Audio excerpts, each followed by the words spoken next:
and welcome to Julie B. Deep Dives with our special guest, Doug Hughes. And it is a story time night, specifically for the poor player, Doug's awesome novel, which he's been kind enough to share with us via my email.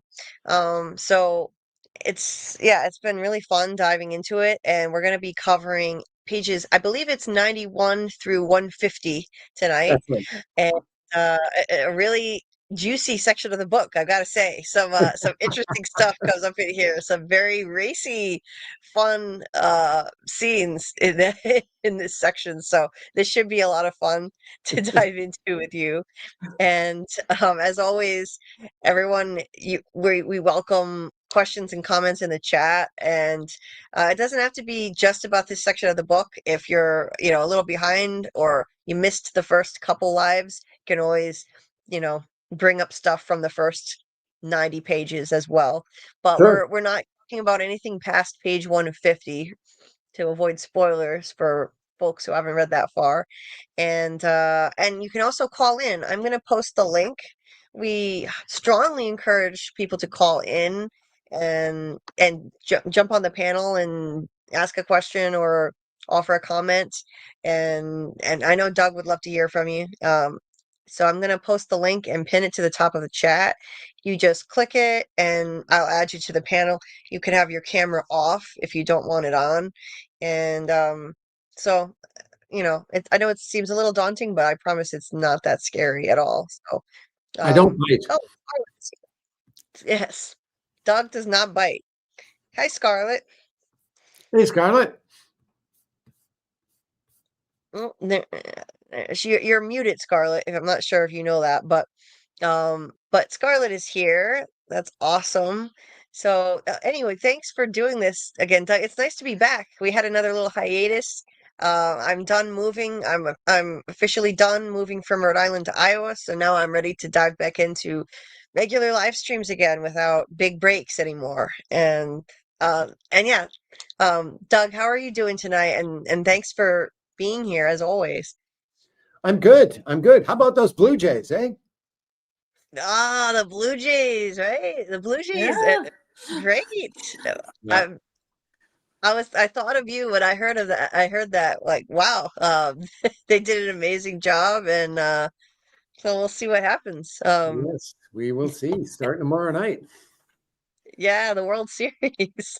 It's awesome. I'm not a sports fan, but I'm hearing more and more about sports lately. Like I'm getting a little more exposure to it, and I heard about that and thought, oh, that's really awesome. And you go to games sometimes, right near where you live, right? Oh, it's right in my backyard. It's in fact, it's going to Yeah. be interesting to see what it's like around here tomorrow because it's going to be a zoo, you know. Yes, I bet. I bet. Hmm. Well, congrats on the Blue Jays. And As you can uh, see, the little guy behind me is still celebrating. He's got his bottle of scotch with him there. Minnie Man Yellow has a little bottle of scotch. And, Nice. and he's wearing his Blue Jays hat. I don't know if you can make it out, but yeah, he's got his own. I got him a kitty-sized Blue Jays hat the last game I was at. I was just gonna say you must have bought a kid-sized one, right? Totally. That's right. Oh, there you are, Scarlet. How are you? You Yeah, good? all right. Yeah. Yeah, I couldn't find the How'd you? button. I couldn't find the demuter. Oh, okay. Well, glad you could join us. Um, so we're diving into pages 91 through 150. Let's say hi to the folks in the chat before we dive into the poor player again. Steve, Steve was first in the chat earlier and had said that he missed these lives. That comment got, for some reason it got cut off, but he had said that he missed these. So, well, we're glad to be back and we appreciate the enthusiasm, Steve. And he said, Dougie Fresh, how are you? Yes, we've been chatting actually. And Yeah. for what it's worth, I've missed them too, Steve.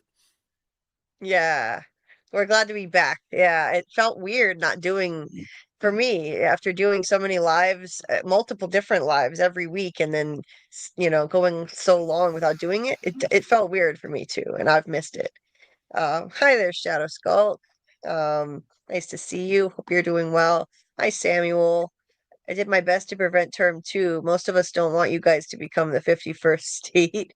Yes, Wait, what? I'm not we sure. were having a conversation about the fact that Trump is not happy that the Blue.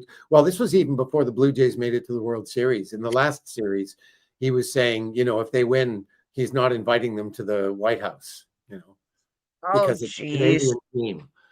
So Well, honestly, that's just ridiculous, but it is what it is. Like uh, it's Major League Baseball is gonna do what they're gonna do. I don't see anything wrong with the Blue Jays being part of it, and it's a bad attitude to take, in my opinion. But anyway, the less said on that, the better, I think. indeed, Samuel, hope you're doing well, and yeah, hope you're doing well too, Steve. You're dealing with a lot with your family, so I hope you're hanging in there, okay? Let's see. Let's scroll down here and see who else is here. Just Me was here earlier too, but that comment got cut off. Hey there, my friend Doc. Hope you're doing well. I don't know why all your names look different. Something weird happened with YouTube. I don't know what's going on. Mhm. YouTube and StreamYard have had some changes. There's Just Me. Nice to see you. Let's see. Scrolling down here. I see you guys were chatting about Madonna while waiting for me. yeah, Okay. Oh, Oh, me and Doug Hughes' birthday twin, Madonna. that's right. Well, and Madonna and I were not just born the same day; we were born the same year. In fact, we were born a mere Oh, 49 minutes apart. So oh, wow. That's awesome. which for It's me calls really the whole of close. astrology into very serious question, because you couldn't find two more different people. Yeah, I don't buy into astrology personally. It's No, neither not do my I. I thing. mean, it's fun. There's a guy online. He's got a website called Free Will Astrology, and I like his site not because of the astrology stuff, but just because of his worldview and stuff. And he's very poetic, and the way he writes his weekly predictions for everybody. It's always a fun and interesting read. But no, I don't take astrology seriously. Every time this issue comes up, I'm reminded of this study that I heard about decades ago that took place in the States, some college in the States, where somebody crafted as part of the experiment, they crafted a sort of general personality description. And they went to one group of people and they said, this is a sort of general personality description that we've just cobbled together. How many people in the room think this sounds more or less like them? And about 20% of the people put their hands up. They took the same description to another group and told them that this was the description for their astrology sign, and asked them how many Oh, people thought it was accurate. And 80% of them put their hands up. So I thought wow. those are some pretty significant numbers, you know? Yeah. Yeah. I I mean, no offense to anyone who's really into it, but yeah, I've never thought it made much sense. But that's just me. And Tabitha, nice to see you. Hope you're doing well. Oh, we've missed you too. So Hey, glad you could Tabitha. make it. Oh, that's awesome. And Tabitha had already read ahead of us the last time I think we did the live, so she should be ready to go. Um, Hi, Miss J. Nice to see you. Everybody check out Miss J's reviews channel if you haven't already. She's Hi, Miss Jane. awesome. Let's see. Okay, I'm scrolling down. Hey there, Kelly. Nice to see you. Let's see, Noah. Hey, Noah. Thanks for showing up, folks. I really appreciate it. After being away for a while, people kind of develop different routines and get out of the habit of, you know, coming to live streams that they were coming to regularly. So I didn't know if if people would pop up, but it's so nice to see everybody. Really appreciate it. I just hope they And still remember the story. what, Doug?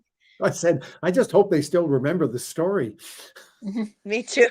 It's been a Me while. I too. mean, I have a little trouble myself, so, Yeah. Well, I reread to so it'll be fresh in my mind and we'll jog people's memory. I think there's one particular part in this section that I don't think anybody could forget. They might forget like which section of the book it was in, but they're not going to forget this one steamy scene we're going to get into. I think I know the scene. Steamy and hilarious, I will say. So I'm not going to forget that. Hey, Bill Chill. Good Hey, Bill evening Chill. to you too. Hey, SL Rhodes. Oh, it's so nice to see all these familiar folks. And of course, of course, Carl here in the chat as well with all the bread. All the bread. Pandecolima, always with all the bread.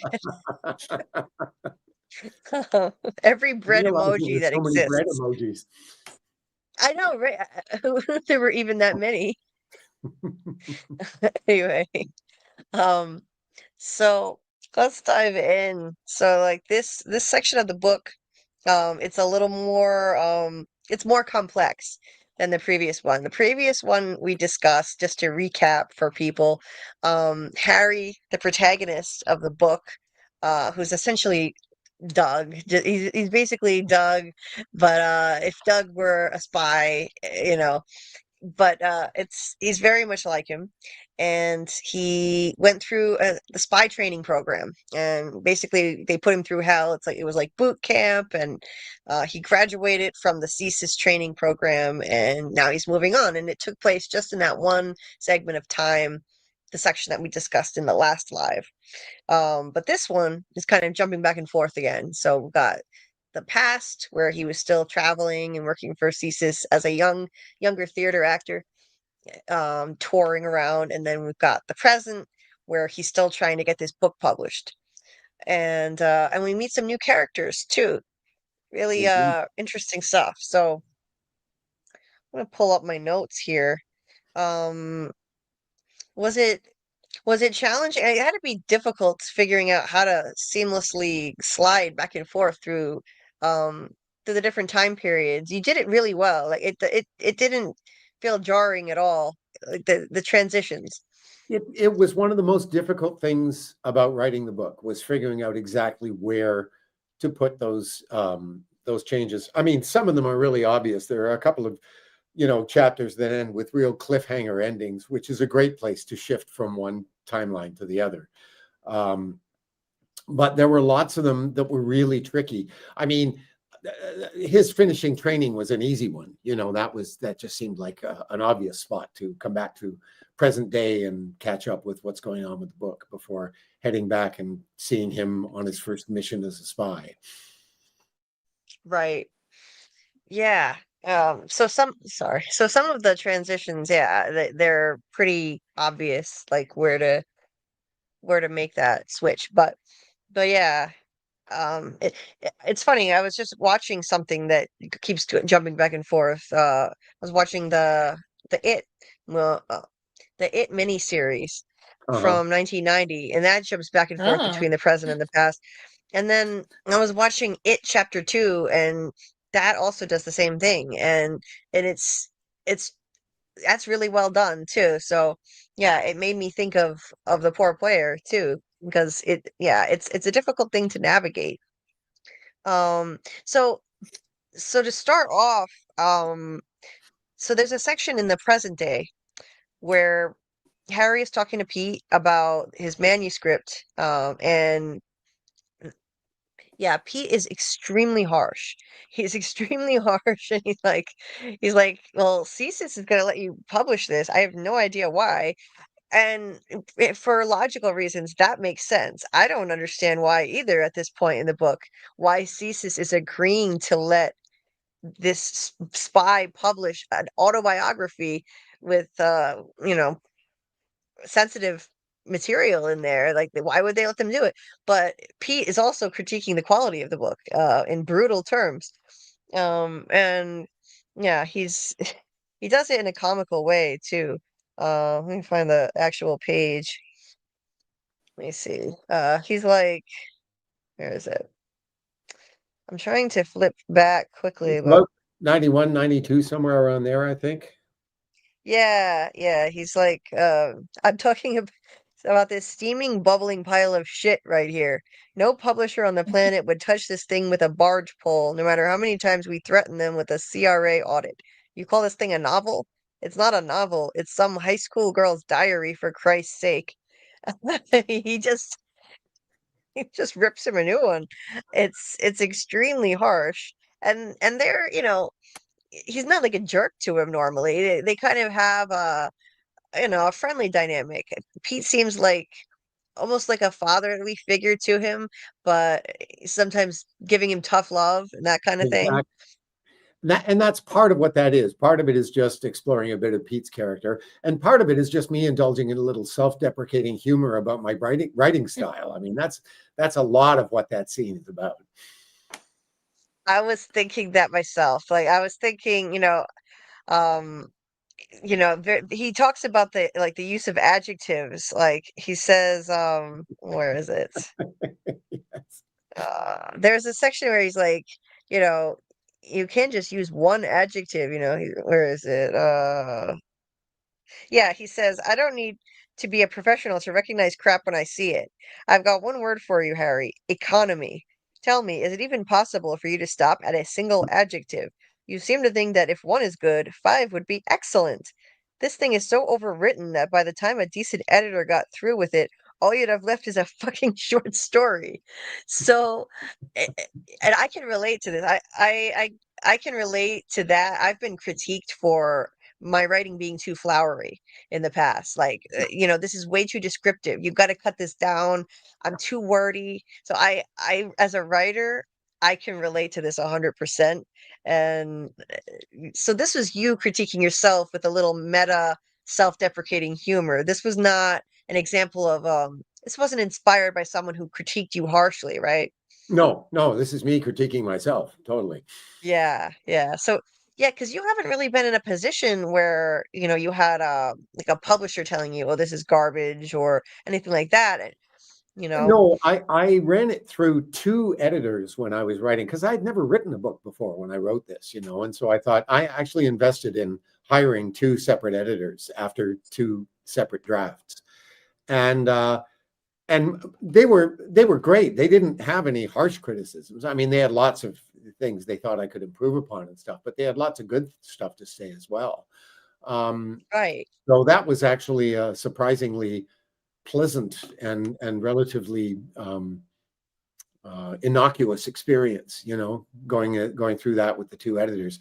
In terms of publishers, I mean, I submitted it to all kinds of publishers, and I got a lot of the standard sort of thank you but no thank you responses. But I got a few nibbles where they thought it had promise, but it just wasn't the kind of thing that they did.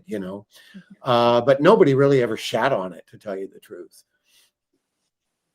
Well, that's good. I mean, because that's just hurtful. When you write your work, it's like your baby. It's like you birth this piece of work, and it's like, yeah, you're whether it's a play or a book, they're like your children. And so it's hurtful to be critiqued harshly. And when you write plays, you're writing them on your own. You're not commissioned by somebody um to do it. So you're not in a position where like there's somebody like looking over your shoulder critiquing you. You're just writing it and then shopping it around, and whether they take it or not, that's it. They don't just, you know, they don't criticize it. It's just it may not be chosen, right? Well, So, to be honest, to be honest. our fifth play was actually commissioned, but it was Oh, a really? really, it was a really arm's length kind of commission, and they the only criterion they gave us in terms of what to write about was that this is a theater that's on the shores of a summer theater that's on the north shore of Lake Erie in this little town called Port Dover, and and the theater's called Lighthouse Theater. And the only thing they said was, could you make reference to the county that the theater is in? That was the only thing. They wanted it sort of set in the county, which was no problem. But other than that, we were completely free to do what we want. And they didn't give us any kind of editorial feedback or anything like that. We sent them drafts when they were ready, but we were basically left to our own devices, you know. Nice. Well, that's awesome to have that kind of freedom. Yeah. So, yeah, yeah. Well, I love it. I love self-deprecating humor, and personally, I don't think your writing is overly descriptive at all. I don't think it's overly descriptive or too flowery, too many adjectives. The way that Pete was describing Harry's writing, I love descriptive writing. I love writing that paints a picture clearly. I always have. So yeah, I mean, it's probably a matter of personal taste, but I love that style. Well, put a bookmark on that on this conversation, because this is an issue that will come up again much later in the book. There's a little passing reference where I think when you get to it, you'll go, "Oh, there he goes again." But I won't tell you what it is. It's just a little joke at one point, again at my own expense. But yeah, I think you'll make the connection when you get to it. Well, I'll definitely make a note of that. Yeah. I'll put that in the back of my mind and in the memory bank. Doc, hey Doc. Doc said this is where I am, so I read up to last show's place. Oh, okay. So not quite up to where we are, if I understand that correctly. Let's see. Yeah, 17 likes. Awesome. Please hit the like button, guys. Helps people find the stream. We would appreciate it. Hey there, Tony. Tony Teflon is in the chat. Nice to Hey, see you. Tony, good to see you. Yeah. I don't know what you're up to these days, Tony. If you're covering a new show or not, let us know. So we can put the word out a little with what little platform I've got here. And I'm genuinely curious too, because I don't know if you're covering it, but I'm about to cover it. Welcome to Derry, the new prequel to the It movies, which is starting on Sunday night, and we'll be doing our first live stream Monday night at 10 p.m. Eastern to cover the premiere episode. So yeah, I'm looking forward to that. Where's it Um, streaming, hey there, Julie? Scott. What was that? Where's it streaming? It's streaming on HBO and HBO. HBO Max. Ah, okay, good. Thanks. Yeah. I'm a big fan of the It franchise, so I'm excited about that. I've been waiting a long time for that to come out. Hey, Scott, nice to see you. Hey, Scott. Uh, yeah, it's been a while. Hope you're doing well. Thank you so much for the support. Yes, please like and subscribe, ring the bell, absolutely all those things. That's much appreciated. I'm trying to reach 2,000 subscribers. I'm currently sitting at 1.94K. So, Getting there. oh, Tony is covering. Tony, sorry, what was that, Doug? I said you're getting there. I'm getting there. Maybe this Welcome to Derry show will help a little bit. I haven't Hmm. covered a new one in a while. So he is covering Derry. Pre and post shows start at 7 with Phil and I. Well, that's awesome. That is really cool because I think it's going to be a great show. So I'll definitely be checking out Tony's coverage of it in addition to covering it myself. So anyway, let's see. So getting back into the book here. Yeah, so he's Harry's, pretty crushed by it, but then he runs into an old friend, I guess you could say friend from the past, Yes. unexpectedly. You had said that certain characters will pop up again who we said goodbye to, and it wasn't that long before Olivia pops up again in Yeah. the present day. She runs into him, and now she's married, and so she's progressed in her life in ways that, she was hoping for, and Harry had wanted that for her, like they kind of, they had their time, they had their brief moment, very brief little time together, just a fling, and then I thought it was really nice how they left things originally, with Harry giving her some nice advice about, just understanding her own worth, and um yeah, not being so hard on herself, and then yeah, she did well, and she's she did make a comment that I thought was interesting and relatable to a lot of people. She said, she doesn't have any kids because she was too afraid of doing to them what my parents did to me.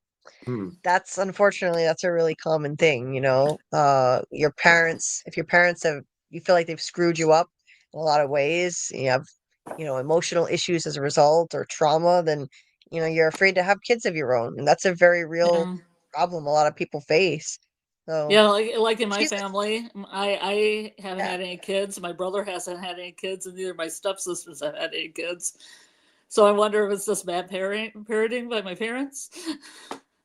And Yeah. part of that too, in terms of Olivia, was just hearkening back to her connection with Harry when they first met, and all the observations he made about her. Like Hmm. it's just kind of an echo of that conversation too. Is one of the things I was trying to get in there. Yeah. It's Yeah, she's such a relatable character in general. So like that's just another thing that I think a lot of people could connect with. That fear that you're going to screw up your kids, including people who do choose to have kids, that you're going to screw them up in ways that your parents Hmm. did to you. Yeah. Um, it's all too common, and the insecurities she had that were discussed in the previous section were really um, relatable. And yeah, she's just such a sympathetic character. Really connected with her. So it was nice that she popped up again for a little bit. Um, Tony had asked you, Dougie Fresh, how you been? I've been well, Tony. How about you? Tony and I were actually having a brief chat on Instagram earlier today. Um, Oh, no kidding. yeah, there's an amateur theater company near where he lives, and he was wondering about the possibility of them doing one of my plays, and so I sent Oh. him some information on that. Oh, nice, nice. Uh, that's Yeah, Well, it so looks like I cool. Well, Tabitha's remember. leaving on. Sorry, sorry. what was that, Scarlett? Oh, I remember Tony talking about her like on one of his broadcasts. Hmm. It Yeah. looks like Tabitha's leaving. So good night, sweetheart. Good night, Tabitha. She said, "Thank you, Doug, for putting yourself out there and doing something new with writing a book.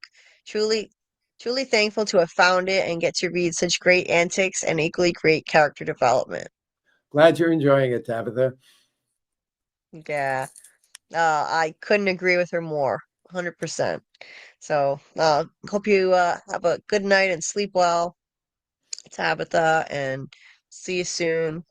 Um, let's see. So, Tony said, "Of course, we will do what we can to make sure no shows overlap with your streams." Oh, well, that's really kind of you. Yeah, I try to, I don't stream when Tony is streaming, and so that's very kind of you to say, Tony, and I appreciate that because I that's what I try to do with yours. Tony did a lot to help me promote my channel and get the word out. And a lot of people found my channel thanks to him. So, yeah, I don't do streams that conflict with Tony's. So, I don't know what time he's planning on streaming for Welcome to Derry, so I'll have to check on that and see how I can coordinate around that. Oh, and Shadow Skulk saying good night to Tabitha. So, moving on, back into the book here. So, so then we go back into the past for a Mhm. while, and we get into a section of the book that I think is more the most autobiographical yet in terms of what we've read so far for you, because we get into Harry touring Canada, at least the beginning of him touring Canada, to do elementary school theater shows, and this is something that you did as a young actor starting out. And so this is where you get to interject your, personal anecdotes and some funny stories into this, right, Doug? Yes, indeed. And it's in this particular case, he's just touring the province of Alberta, and a lot of that stuff is based on an actual tour that I did in Alberta. Although the one that I did is based on it in Edmonton, so I switched it to Calgary because I wanted to change the names and all of that kind of stuff, change the name of the theater. Although the description of the offices of the theater are pretty much exactly what the theater in Edmonton had when I was working for them. And the other Right. difference is that the show that I did with them, the tour that I did with them, I was hired to be in one of the shows, but also to be the stage manager of the tour. And I had just done a 6-month tour of Saskatchewan the year before, and I knew very well what a stage manager's job was like. And when they offered me the job, I said, "You want me to stage manage as well as be in the show? Are you insane? It's like." I haven't trained for that job. I know what a stage manager has to do on a tour like that. And I'm just not qualified. And they were like, "Oh, no, no, no, no. We do it all the time. You'll be fine. It'll be, and of course it was a nightmare. Um, Yeah. but I didn't want to get into that in the book. So I gave myself a stage manager for this tour just to make life a little bit easier.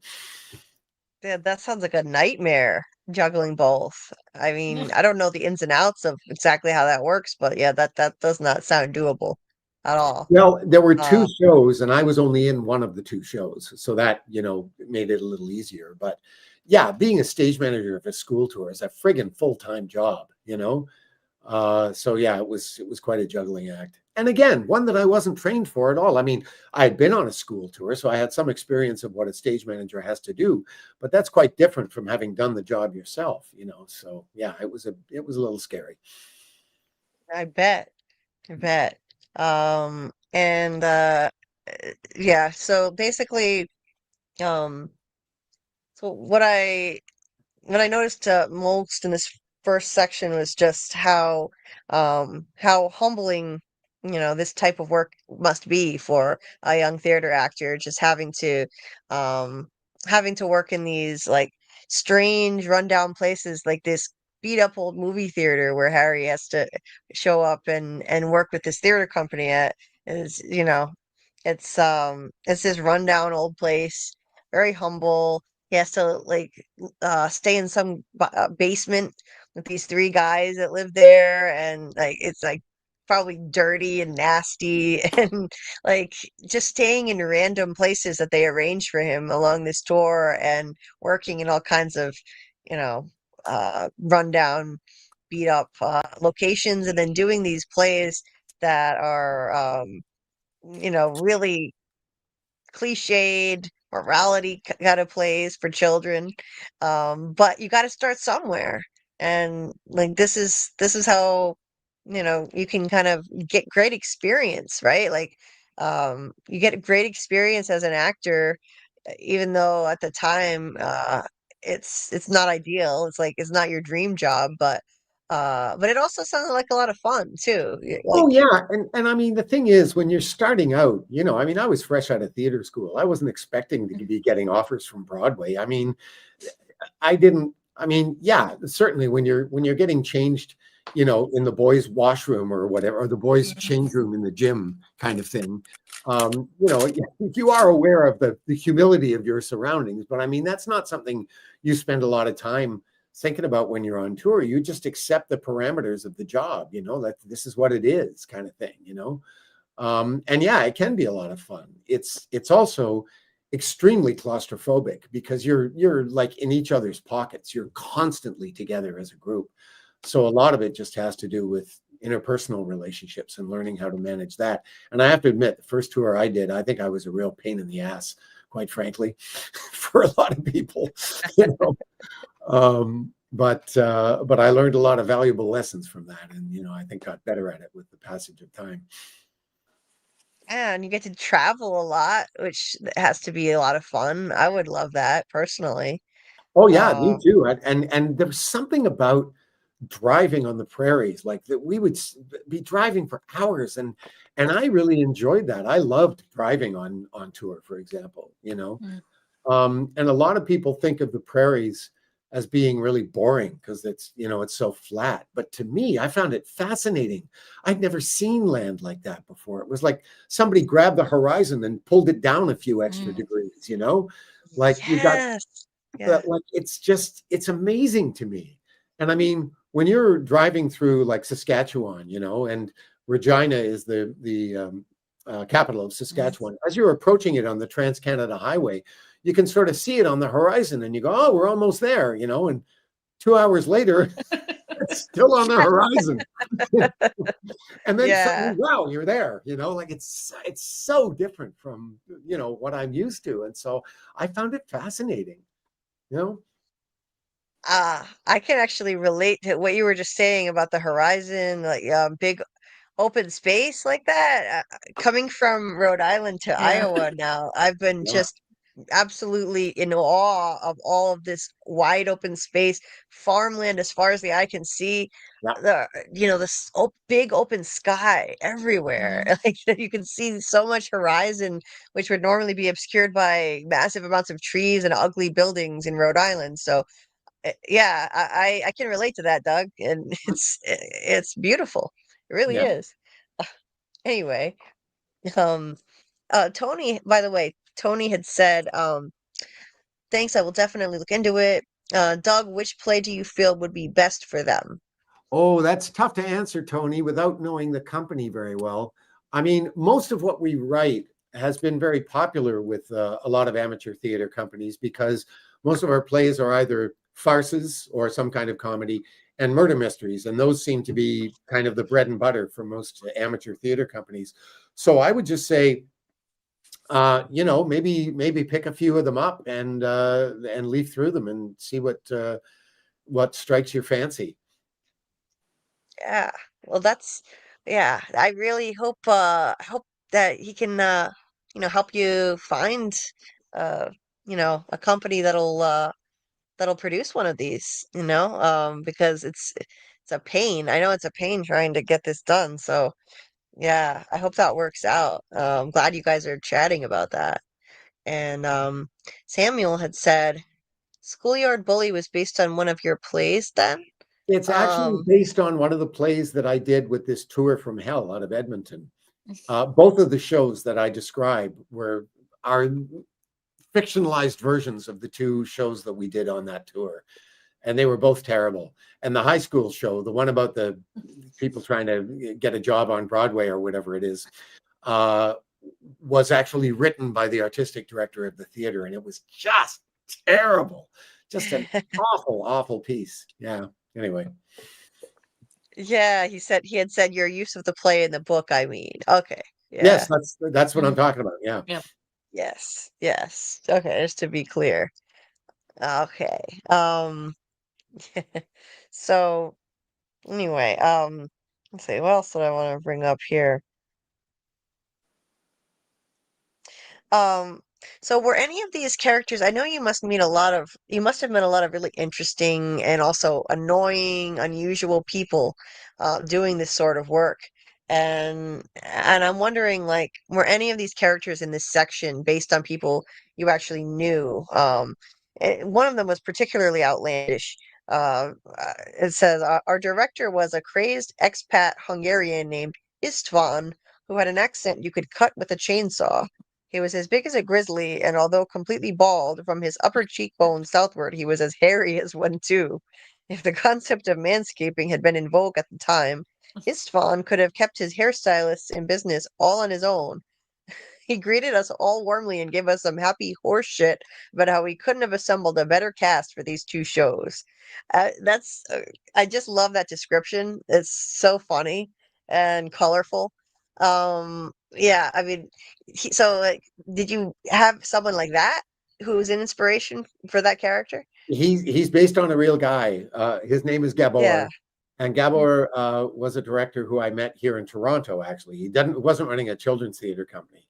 He directed me in a play just across the street from where I now live. In fact, we have this thing called Equity Showcase Theater, and it was a company that was run by Canadian Actors Equity Association, or at least was associated with Canadian Actors Equity Association.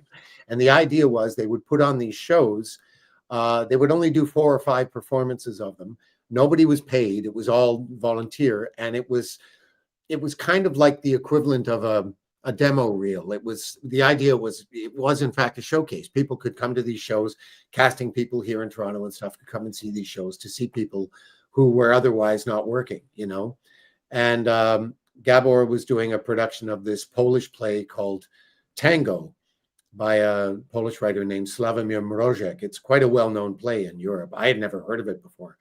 and he hired me to play the lead in it. And he wasn't incompetent the way Istvan is. He was actually not a bad director, but he was, the physical description is very close. Although he wasn't bald, he had a full head of hair. But he was a real character.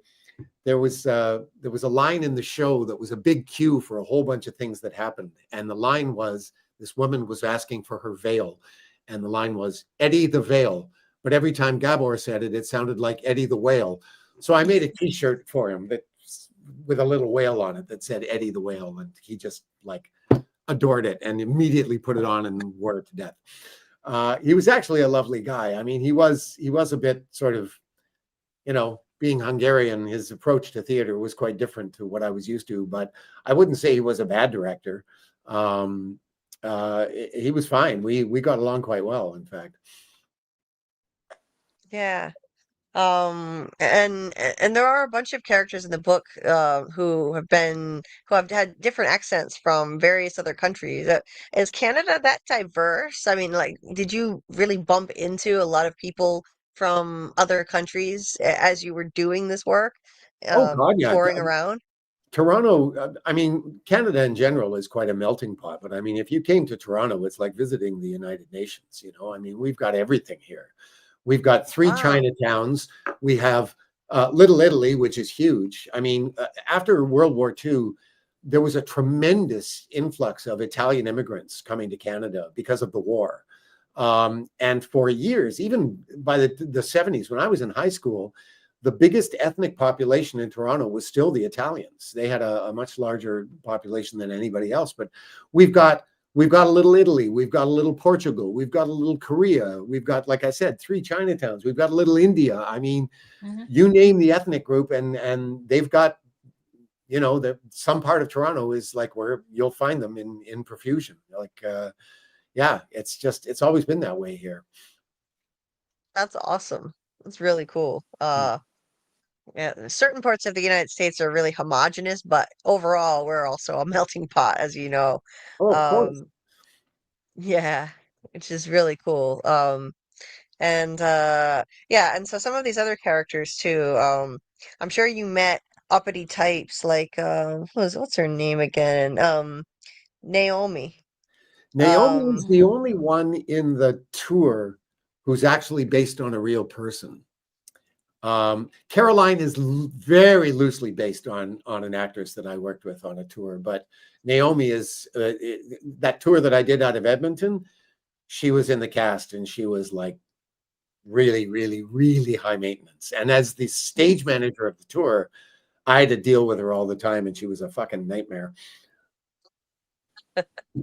Her name yeah. wasn't Naomi, of course, and the physical description is quite different from the real person. But yeah. There is one story about Naomi that is absolutely true. It actually happened, and that's the hockey game story. Oh, really? Oh, That, that's that's a, awesome. that's a real event that actually happened. Yeah. Well, it must be fun to actually get to incorporate these real stories about, especially about people who were irritating as hell, and to get to actually put that down, in print, and even if it doesn't get out there, to mass circulation, just getting to get that out and vent your frustration about some of these people you had to deal with, like Naomi, who sounds insufferable. Uh, Oh I yeah, would enjoy yeah. that. Oh, it's very rewarding, and especially when doing it and not getting sued for doing it. So yeah, Yes, the names are changed to protect the innocent. That's right. how it Or they're not works. doing this. Or they're Any not so relation innocent. to real persons or whatever is purely incidental. Yep. Yeah, yeah. Like she's very into herself. It says she sounded like one of those actors who spent a lot more time taking classes than landing work. The way she told it, however, you'd think she just got back from a decade on Broadway. She's just she's very uppity, she's very self-important, and very much the artiste in her mind. So, yeah, I'm sure there are a lot of those types that you meet in theater. Well, she's There must actually a bit be. of a composite of characters because there's another actress that I worked with years later, and not on tour, but just in theater. Worked with her a few times, in fact, and some of Naomi's characteristics were inspired by her. So, like, she's not just from the one person. Right. So kind of a hybrid of more than one. I'm not surprised. Yeah, 'cause that seems like a type that you'd probably encounter a lot in theater. Tony said, I just purchased Deadline. I'll bring it to the president as soon as it arrives. Oh, Cool. that's awesome. I hope you enjoy it, Tony. Yeah, that's awesome. I certainly enjoyed it. So, yeah, I'm sure Tony will as well. And anyway, yeah, so Harry embarks on his adventure staying in strange places like people's basements. I'm sure you had to do stuff like that, you know. I mean, was it uncomfortable um having to stay in like some random person's house, like you're in their basement, you don't even know these people, and it's like dirty. Like I'm sure you had to do stuff like that in your Well, experience. that place that I described was actually based on a place that I stayed in the first time I went to Calgary. My first girlfriend was working with a school touring company based out of Calgary. Shortly after we started, well, no, it was a fair ways into the relationship, but she was going to be out there for like 9 months. So I said, well, listen, I should come out there because, if we're going to be separated for that long, I mean, we might as well just throw in the towel. So I went out and started looking for work, and she was living at her cousin's place at the south end of town. It wasn't a pigsty, and it was just her cousin that was there. But all the stuff about rents being really high and stuff like that's absolutely true because at the time, Calgary is an oil town, so it has a real boom and bust economy, and at the time it was booming, and so rents were ridiculous, which is one of the reasons why you end up staying in places like that. But that line about how, when a theater hires you from out of town, they just give you a sheet of places and it's up to you to find a place. That's often true. I mean, with the bigger companies, they usually, like, for example, the Shaw Festival and the Stratford Festival, they have housing departments and they have places that they can put you into and stuff like that. But that's not the case with a lot of theaters. They just billet you with people who are, maybe friends of the theater or whatever. So yeah, you often find yourself staying in places with complete strangers when you're out of town working on shows. Yeah. Yeah, I figured, like this is probably autobiographical, and it's fun reading this, trying to guess which parts were inspired by actual experiences of yours and which were not, like, I wonder if this person was actually real, or based on someone real, essentially. Um, oh, no. My notes disappeared. Oh. Um Oops. Yeah, they just like vanished on me. But that's all right. I'll just go from memory here. Oh, thank you, Scott. Yes, please hit the like button. We very much appreciate it. You know what, Julie, Let's if you see. want to take a second to look for your notes, I need to refill my water glass anyway. So why don't you do that while I do this? Absolutely. All right, Okay. Doug. Let's see. I had my notes like right here, and then they just vanished right in front of my eyes. Let's see. Oh, God. Let's see.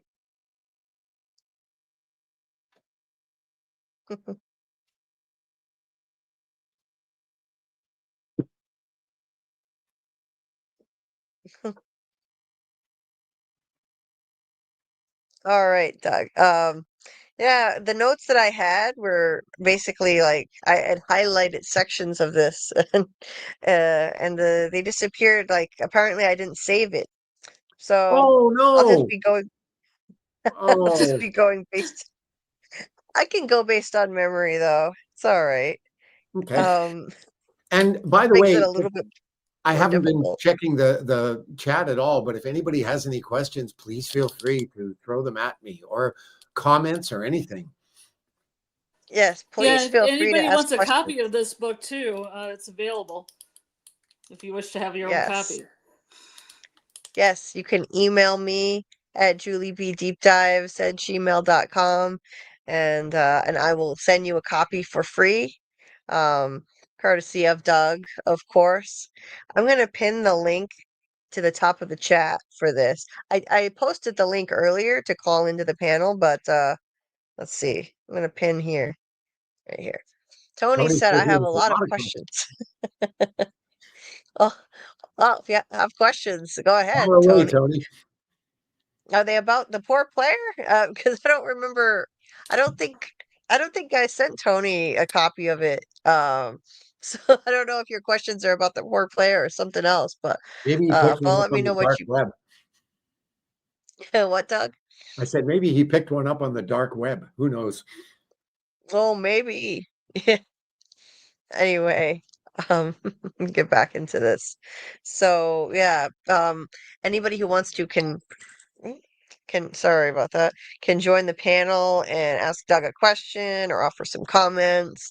The link is right there, and anyone is welcome. So, oh, okay. So this is a section I wanted to. I think I can do this based on memory. So this was a section I wanted to bring up. There's this really interesting theater show that Harry goes to, and I think I think you told me, Doug, once that this was based on something real that you actually saw. Um, Loosely, and yes. Yeah. it's the Screaming Mimi's production, which is a pretty wild name for some kind of group, hipster theater group. And they do this show where this woman like okay, so where does it start? So the finale of it has this fissure appearing in a giant hunk of meat and an actor comes out of it clad in a skin-colored bodysuit and covered in some kind of goo that looked like amniotic fluid. Then she lay on the Mm. stage, mewling like a newborn. This morphed into a song and movement piece showing her growth from infancy to maturity that was at various times funny, troubling, and profoundly moving. It culminated with the actress stepping out of the bodysuit to present herself to the audience in her present adult form, standing in silence, stark naked at the foot of the stage. Is this something a real show that you went to, Doug? Like, It's loosely based on a real show. And no, there wasn't any nudity in the real show. It was actually a male Uh, actor who was doing it. But I put that in there, the nudity thing, for a variety of reasons. One of them being Harry's reaction to it, you know. I don't think I've ever actually seen nudity on stage where I've had the kind of reaction that Harry does. You know, most of the time, my experience has been it kind of takes you out of the play when it happens, mm, however appropriate it may be. I mean, I think the first time I saw nudity on stage was seeing the play Equus. And mm, mhm. it makes total sense in the context of the play, but you're just sort of going, wow, those two people are like stark naked. You know, like it just sort of yeah, it removes you from the reality of the moment in a funny The, sort of fir- way. And the I don't first think I've time, ever. oh, sorry. Sorry, go ahead, Scarlet. The first time I ever saw nudity at a theater was surprisingly on my birthday, which is the same day as yours, August 16th. Right. And my dad said, "We can do whatever you want." And I said, "I want to go to a play." And Hair was playing. Ah, And well, me and my boyfriend did not know at the time of the nudity when there's a scene and then they just drop their clothes and they're all naked, like a lot of people. yeah. I'm looking over my dad, and my dad's like, My dad was not a theater that's going for awkward. one. Nor That's was that the awkward. kind of thing he probably would have wanted to take his daughter to if he knew any better. No.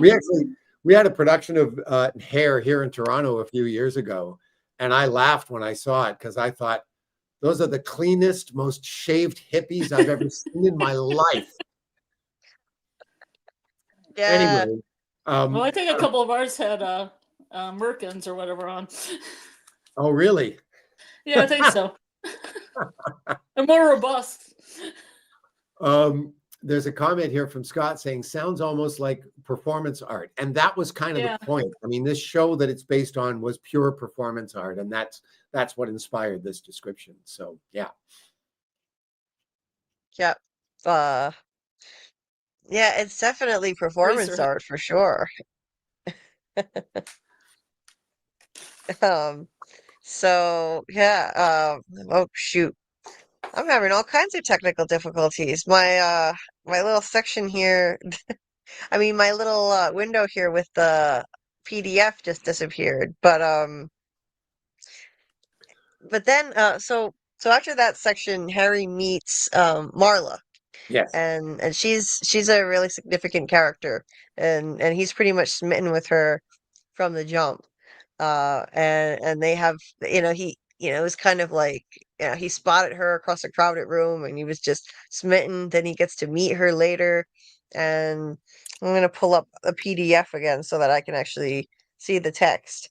But but is Marla, so I mean, have you ever experienced something like that, Doug, where like you're in Harry's position and you, while I pull this PDF up, and you had this kind of instant connection like that where you just got to meet this woman, and then, uh, yeah, you like, yeah, form a relationship kind of quickly because they don't waste any time. I don't know if that's an invasive question, but they don't waste any time at all. Uh, Is this like based on a real experience of yours? No, no, not in No. that. I mean, it is based on an experience of mine in the sense that I've lost count of how many actresses I've fallen in love with, and usually pretty quickly. But the vast majority of them I never had any relationships with for a whole variety of reasons, usually because they weren't available, for one thing. Yeah, in fact, one of the most common conversations I've had with actress friends of mine over the years is they'll say to me, I don't understand why you're single. And I'll say, well, because you're married, for one thing. That's come up many, many times. But Marla Oh, isn't actually based on a real person. Her name is taken from an actress who I know and who I'm very fond of, but we've never gotten involved or anything like that. Again, she's number one, way too young for me, but she's also married to somebody else. So, but that's where the name comes from. Just because, for sympathetic characters, I like to use names of people I like. So that's where the Marla thing comes from. But no, she's pretty much an invention. Now, there are things that happen between her and Harry later in the book that are based on real events, but with people that don't really have any connection to her. It's that relationship is not based on a relationship I've had in my life. right. Yeah, they hit it off so quickly. Like yeah, he goes to a party um and yeah, like let's see, I found the section I was looking for. He's pretty drunk. She's pretty drunk too. Yeah, they hook up pretty quickly, and I love this section though right here. This is very relatable, I bet, for a lot of people. You wrote, in my pre-thesis days, my attempts to woo members of the opposite sex had met with what might charitably be described as limited success. Years of such experiences had led me to the sad conclusion that attracting women was an abstruse, arcane, and alchemical art, the secrets of which would never be revealed to me. Could it be true that it was all just a matter of putting it out there, as it were? Of saying something as simple and forthright as, so, honey, what do you say? A little sack time, maybe? I love that passage. I I think a lot of people can relate to that, both men and women, the difficulty in trying to attract someone. It's like it's such an elusive thing, finding that connection. And I just loved your style of writing with that. The alliteration you used, and abstruse, arcane, and alchemical art, all the A's. Uh, as a writer, that's a delight to read. I love your writing style. Uh, Thank you very much. Um, that that moment is actually based on a real event, but it yeah. had nothing to do with theater. I was in high school. In fact, it was my last year of high school, and I was on a spring break trip to Paris and Munich, and it was towards. It might have been our last night in Munich before coming home. and we were all in the bar, and there was this gal from a different school, a school not far from mine, but like just sort of down the highway a little bit, that I was kind of sweet on. And we had both been drinking quite a bit. And I actually said to her, how'd you like to come up to my room and see my etchings? And she said, Mhm. okay. And I said, pardon? I was so unprepared for that line to actually work. And I was like, oh, okay. Were they erotic etchings? No, well, Or there weren't any etchings. It was just my hotel room. But I mean, it was a line from an old movie. I don't yeah, even know where it comes from. But I've um, heard it a lot with erotic, like my erotic paintings or my erotic etching. yeah, no, I didn't even get that poetic with it. It was just like, you want to come up and see my etchings? And she's like, yeah, okay, let's go. I'm like, really? Yeah. Okay. So Is yeah, it really that simple? all that stuff that Harry's struggling with, I mean, that was totally me. And I mean, at the time I was like 17. I don't know what the fuck I was doing, you know. Anyway. Yeah, who does at that age? Mm, But it really is. It turns out though, like it really is that simple. Just put yourself out there. I mean, it's not always that simple, but I will say that it helps a lot. If you don't do that, then you're not going to get anywhere. I learned that all too well. Just put yourself out there and, and make your interest known and talk to people. Just get out there and talk to people. And I would say that to anybody who's struggling to meet someone, just try to get out there as much as you can and socialize, find ways to socialize Mhm. with people and just be yourself. Just let your own personality out. I didn't for many years, and that's why I didn't get anywhere. I just I was too afraid to just be me mm, around anybody other than my close family and a couple of friends. Otherwise, I was this shy, quiet person who was not really me at all. So I don't know. Just for what it's worth, I think that's a little gem of wisdom right in there for people who are struggling with what Harry is struggling with here. Just put yourself out there. I mean, I don't know. Maybe you don't have to be that direct, like a little sack time, but you can just make your interest known. You that know? that line I actually stole from a comic in a National Lampoon from years ago. I can't even remember what it was, but the line was, it was something about pickup lines that didn't work terribly well, and one of them was, "Hey there, slug breath, some sack time maybe." That's great. But, the joke I've always made about myself is my problem when it comes to stuff like this is that I'm the kind of guy that takes no for an answer before it's been said. You know, you That's don't you great. don't you don't have a lot of success when that's your frame of mind. No, you don't.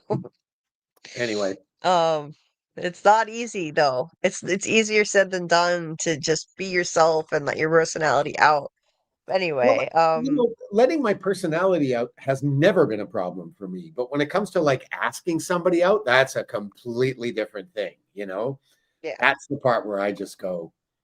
I have too many times experienced the humiliation of being told no, and sometimes in really, really graphic ways.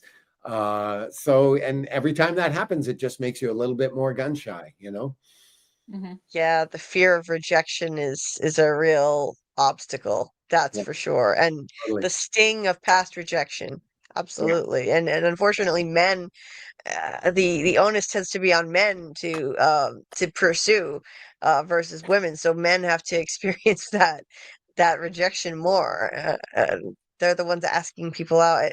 Even now in 2025, it seems to still be the norm, unfortunately. So you have to deal And with that that a lot more.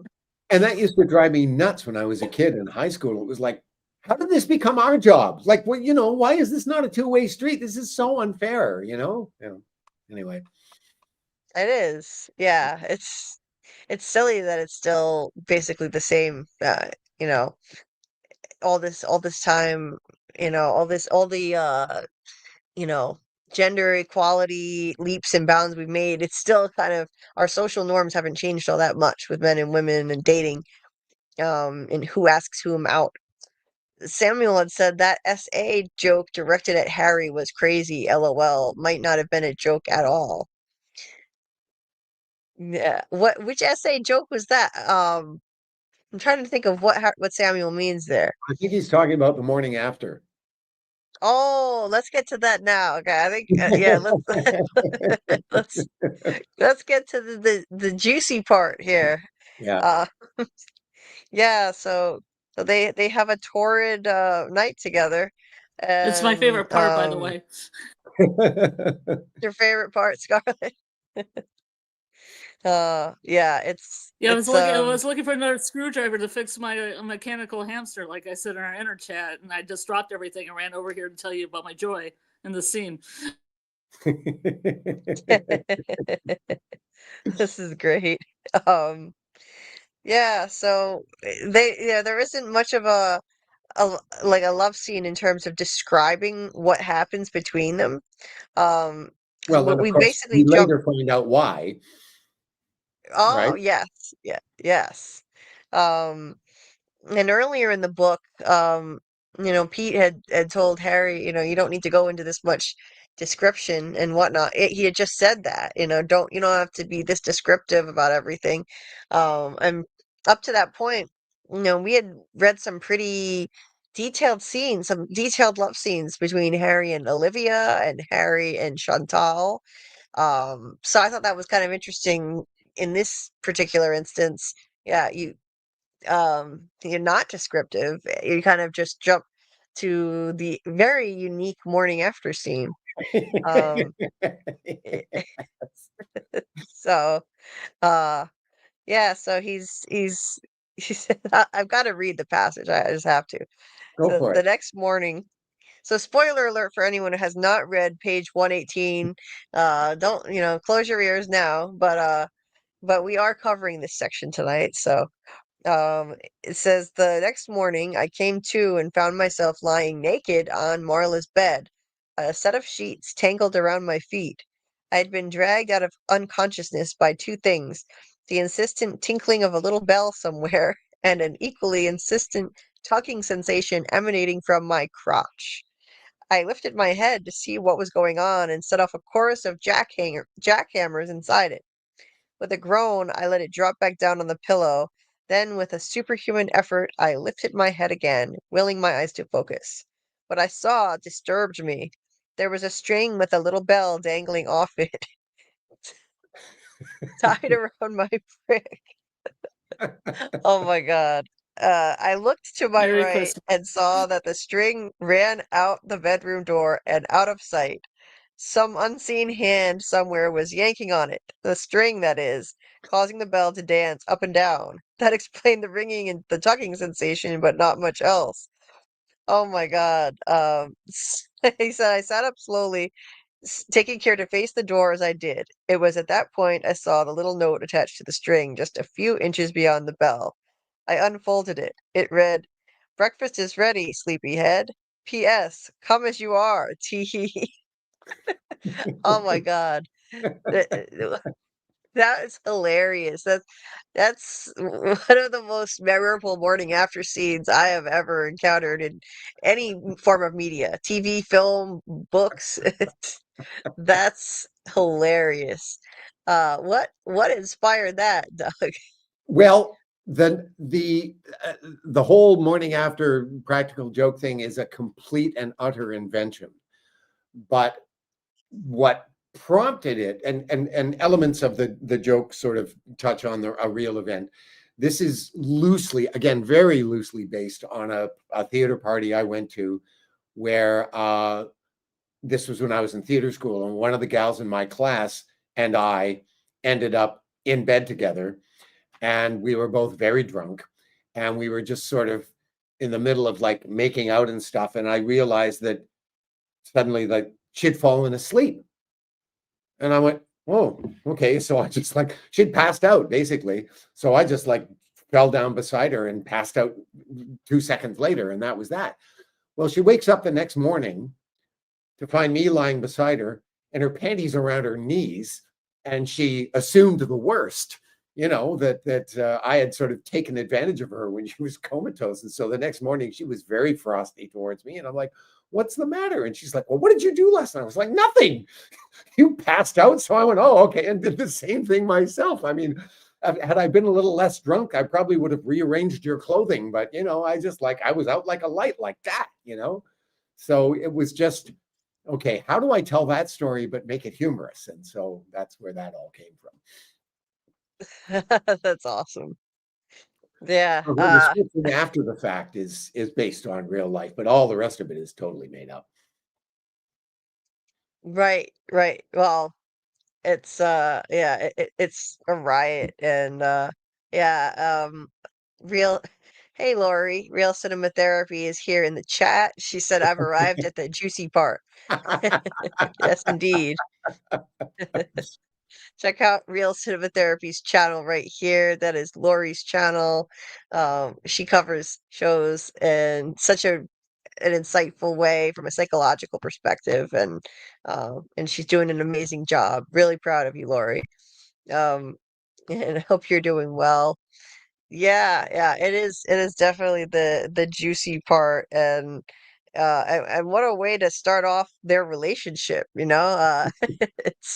It could have gone horribly wrong, you know, like on paper the situation could have been disastrous. They were both pretty drunk and one or both of them could have been regretful about the situation and he wakes up in that compromising position, but it winds up okay, they're both cool with it and you know thus begins you know uh, a great relationship between these two, which you would think that it would just be a one night stand wild fling, but it turns into something substantive, which is really interesting. And Well, actually, yeah, and that I part is based on real life too, because that's what happened with this gal in my class and I. Is like we ended up dating after that. So.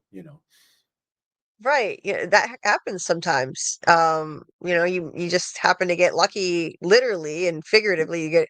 You get lucky. And yeah, what could start as something casual can turn into something more substantive, and it really does. These two connect. It just feels so natural. The way that these two characters interact, and just from the beginning, they seem so comfortable with each other. They have, this playfulness about them that's really engaging to read. And you're just kind of rooting for Harry because he's such an, again, I've said this in the last life, he's such an underdog, Yeah. always struggling you know to connect with women um just in general an underdog, and you always root for that.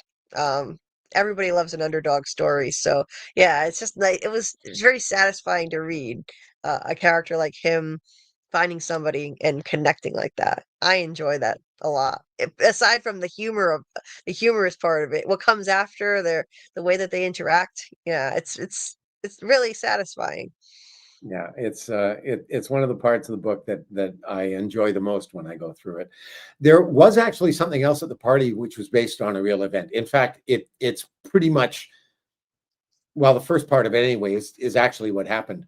The guy that he went to theater school with, who takes one of his beers out of the fridge, and doesn't realize that it's stout and ends up spitting it in the sink, and then he's, what the fuck is this? And he comes over and says, it's mine, dickhead. That actually happened. I used to take Guinness to parties when I was in theater school because that way nobody would steal my beer. And this guy in our class, who was a terrible mooch, it was late in the night and there was nothing left in the fridge but Doug's beer. And he was chatting with somebody and just grabbed one out of the fridge and opened it. Didn't even look at the label, didn't know what it was. And yeah, the way it plays out in the story is pretty much exactly what happened. Although he didn't try and pick a fight with me afterwards. He just, slunk away embarrassed, and that was the end of that. Oh, that's awesome. Yeah, it's fun to hear about which stories actually were inspired by real life events for you. Samuel said, I guess Guinness has had a bad reputation in Canada too.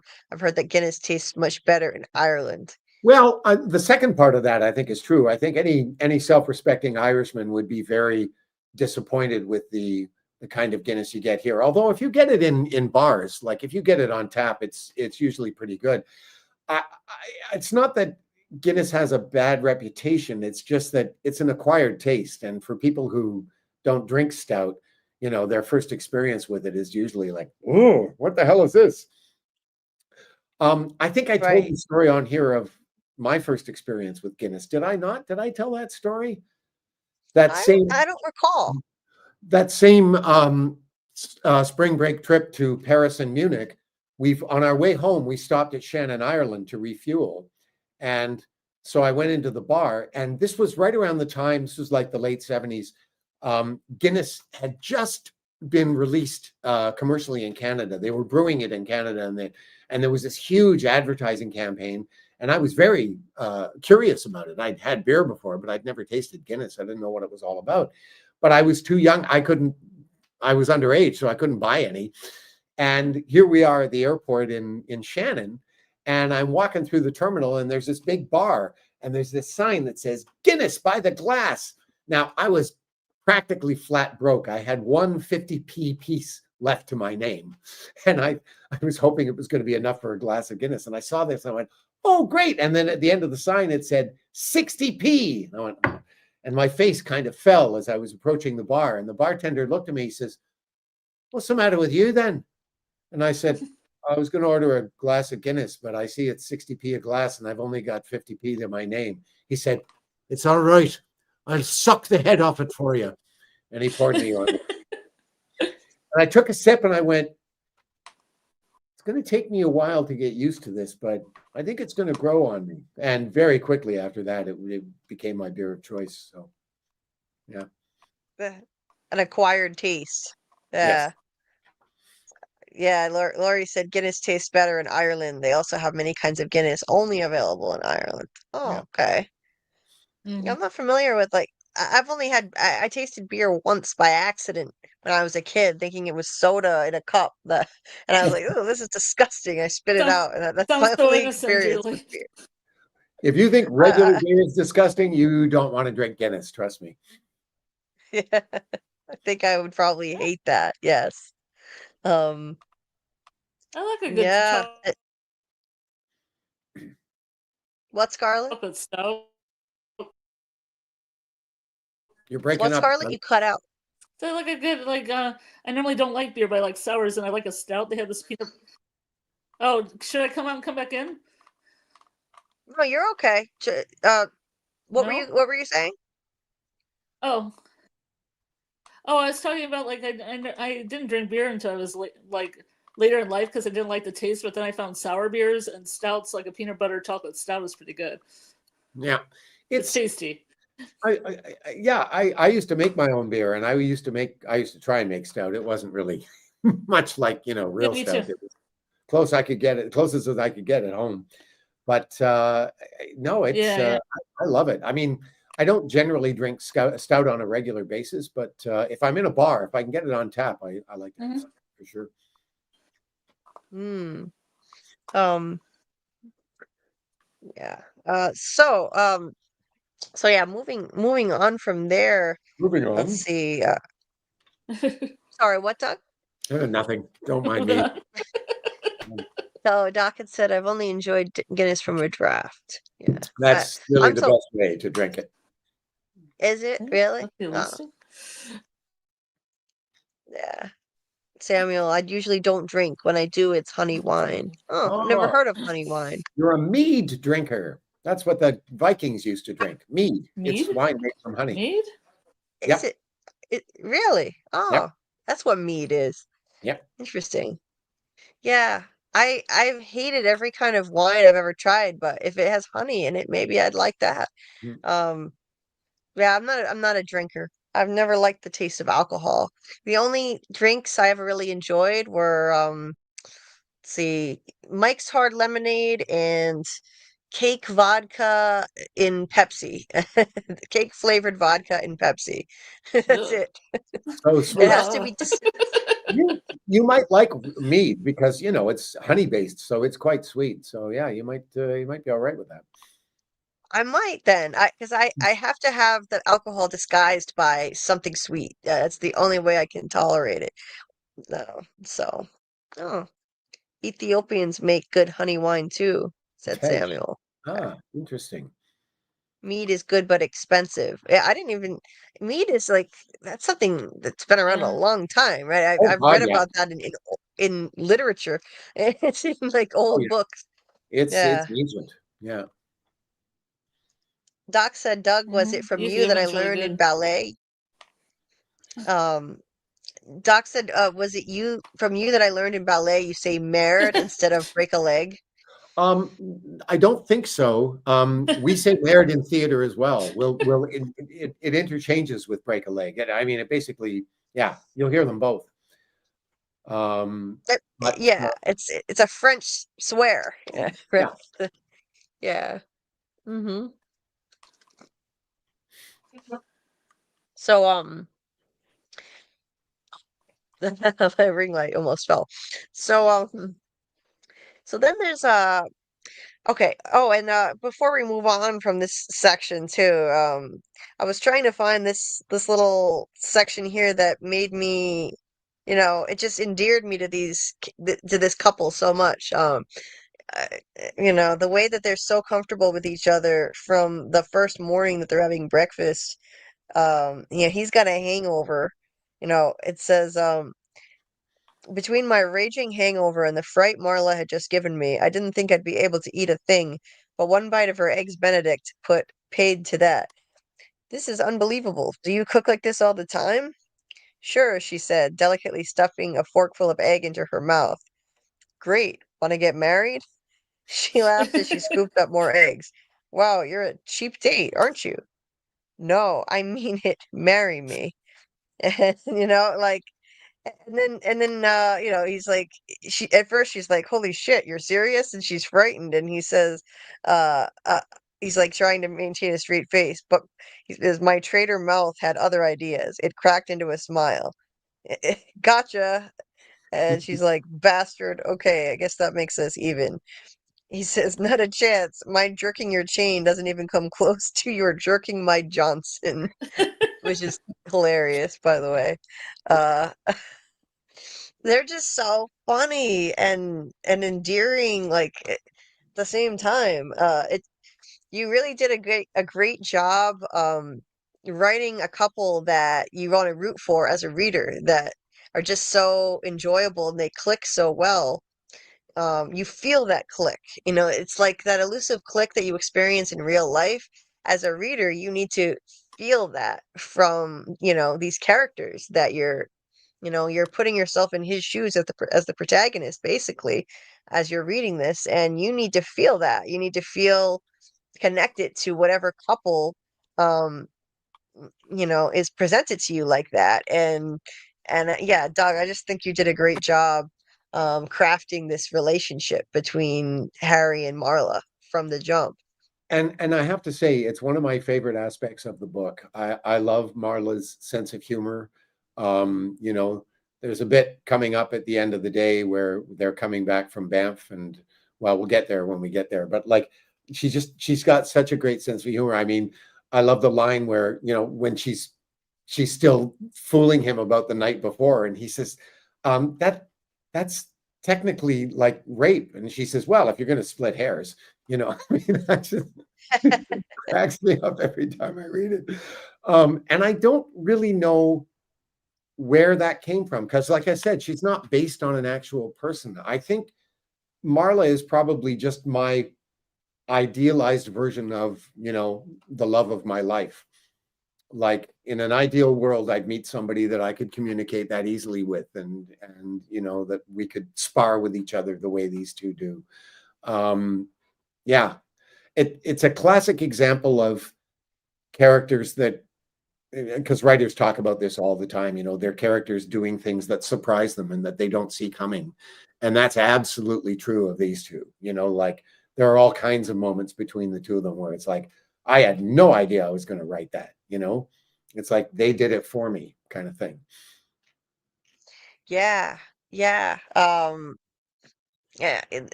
everybody wants that kind of relationship that just you could slide into so easily and it just feels natural from the very beginning. And it's so hard to find. And these two clearly have that when I mean, they're already talking about marriage, even just jokingly over breakfast. It just feels comfortable and familiar.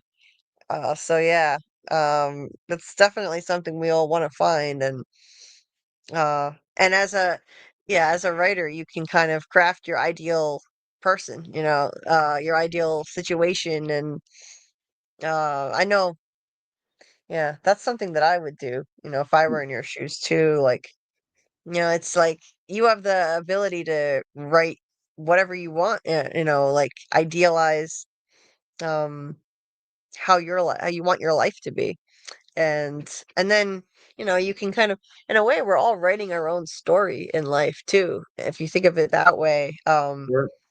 Mm, we're all authors of our own story, and so we can um choose the path that we're going to take in life. And if you don't like the way it's going, there are, things you can do to change it too. I'm learning that myself. But so let's see.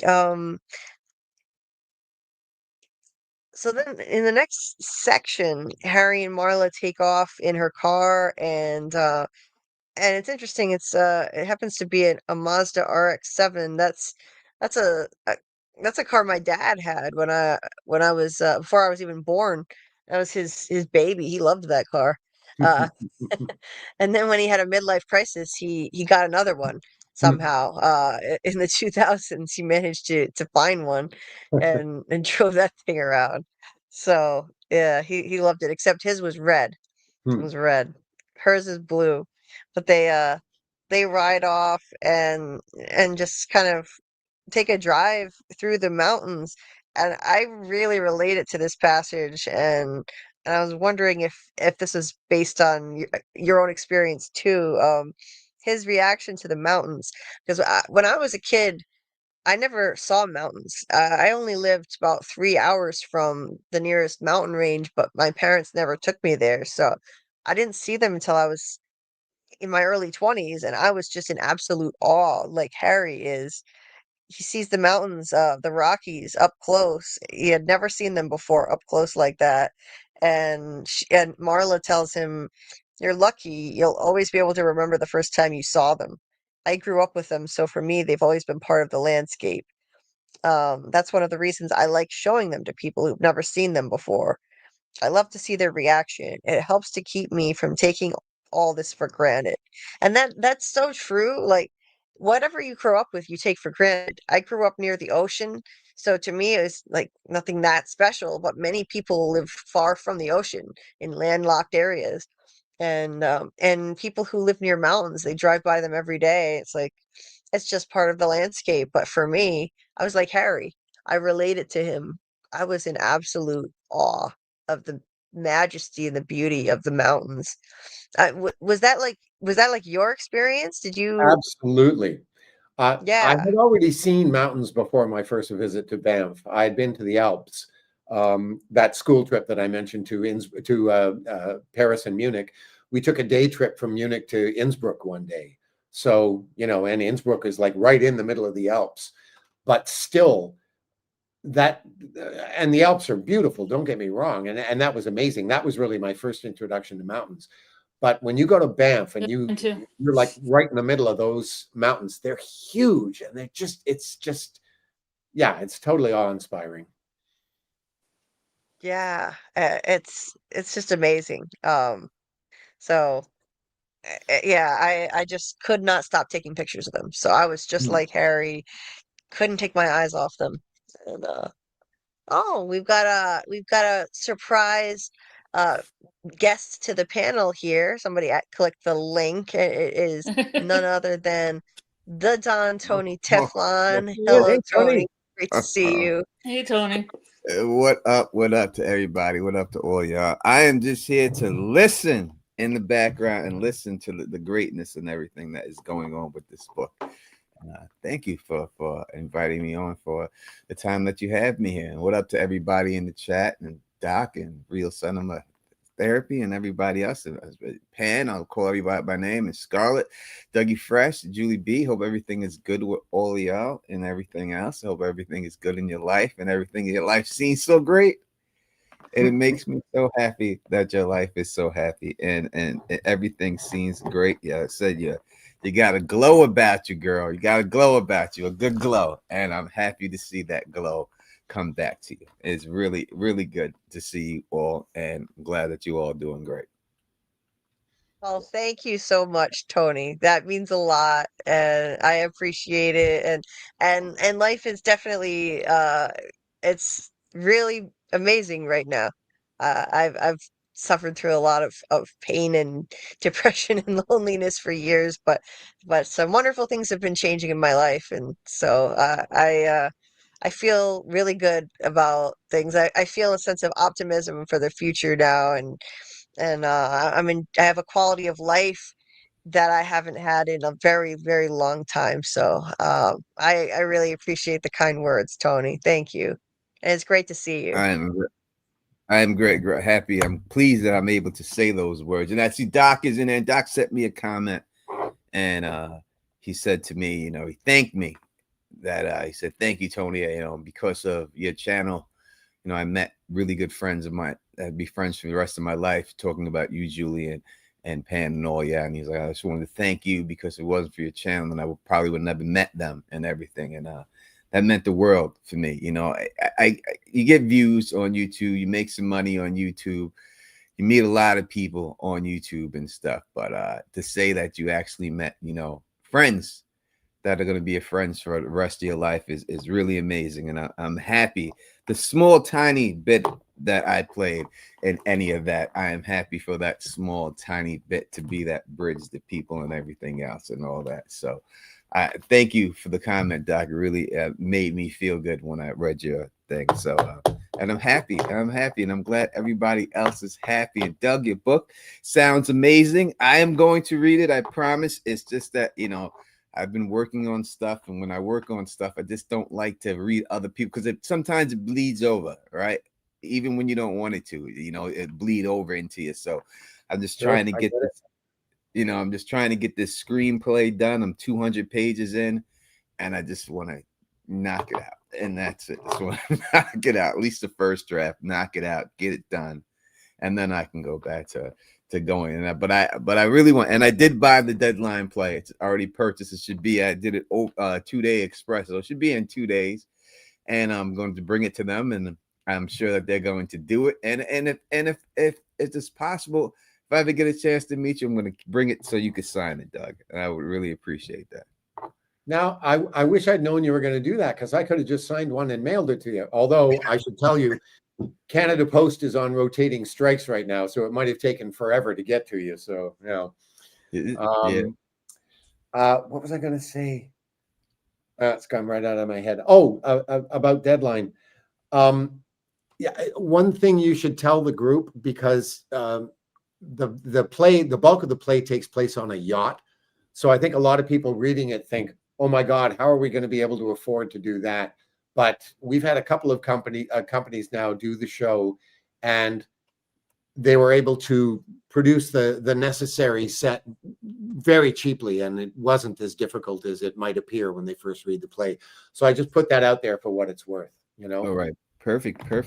Now we're going to get this play done. This is my next thing. I'm going to start getting these plays done. That's what I'm doing. And for this company, they're very talented, and we're going to get these plays. They just need better material. That's why I look at it when I see them. They need better material. So we're going to get them some stuff done. We're going to get that done, and everything else and all that. Now, to hear what they think. I'm not trying to hijack nothing, so I'm just want to sit back and listen to everything about the book. But I just don't know, so I know I'm not allowed to ask a lot. So I just would like to know, Doug, if you were on set at any time, did you have a good time while you were there? That's it. I don't know if that's not. If I was on set, what you mean this season? Yes. Did you have a good time? I can't answer that question. Oh, you can't even answer if you had a good time. No, I can't.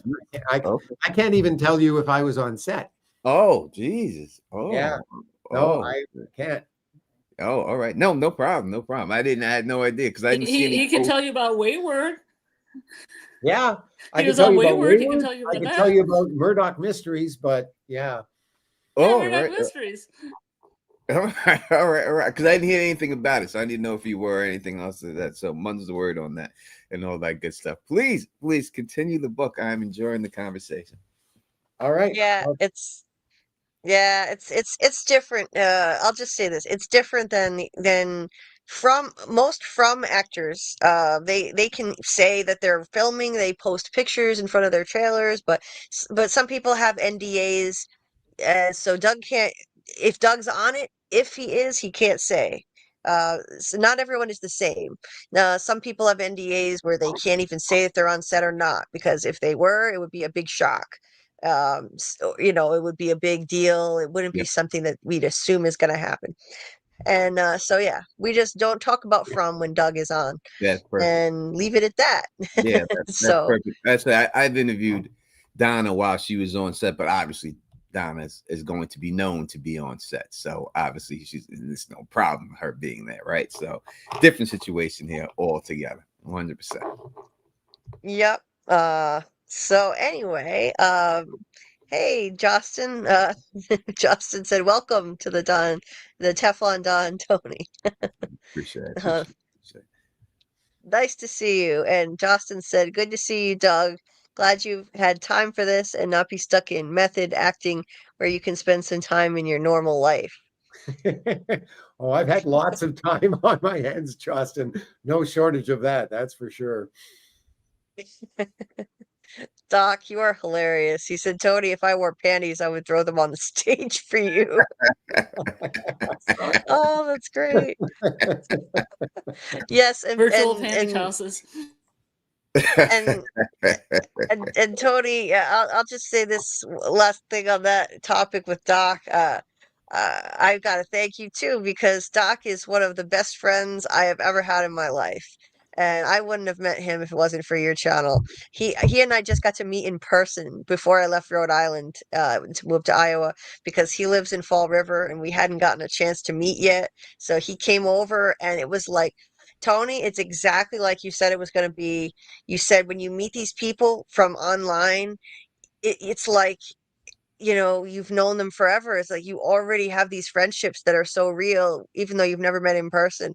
It was so comfortable. It was just like the most natural thing in the world, to just hug him and get to spend some time with him before I left Rhode Island. So thank you for connecting me with such an amazing person and so many amazing folks in this community who know about me only because of you.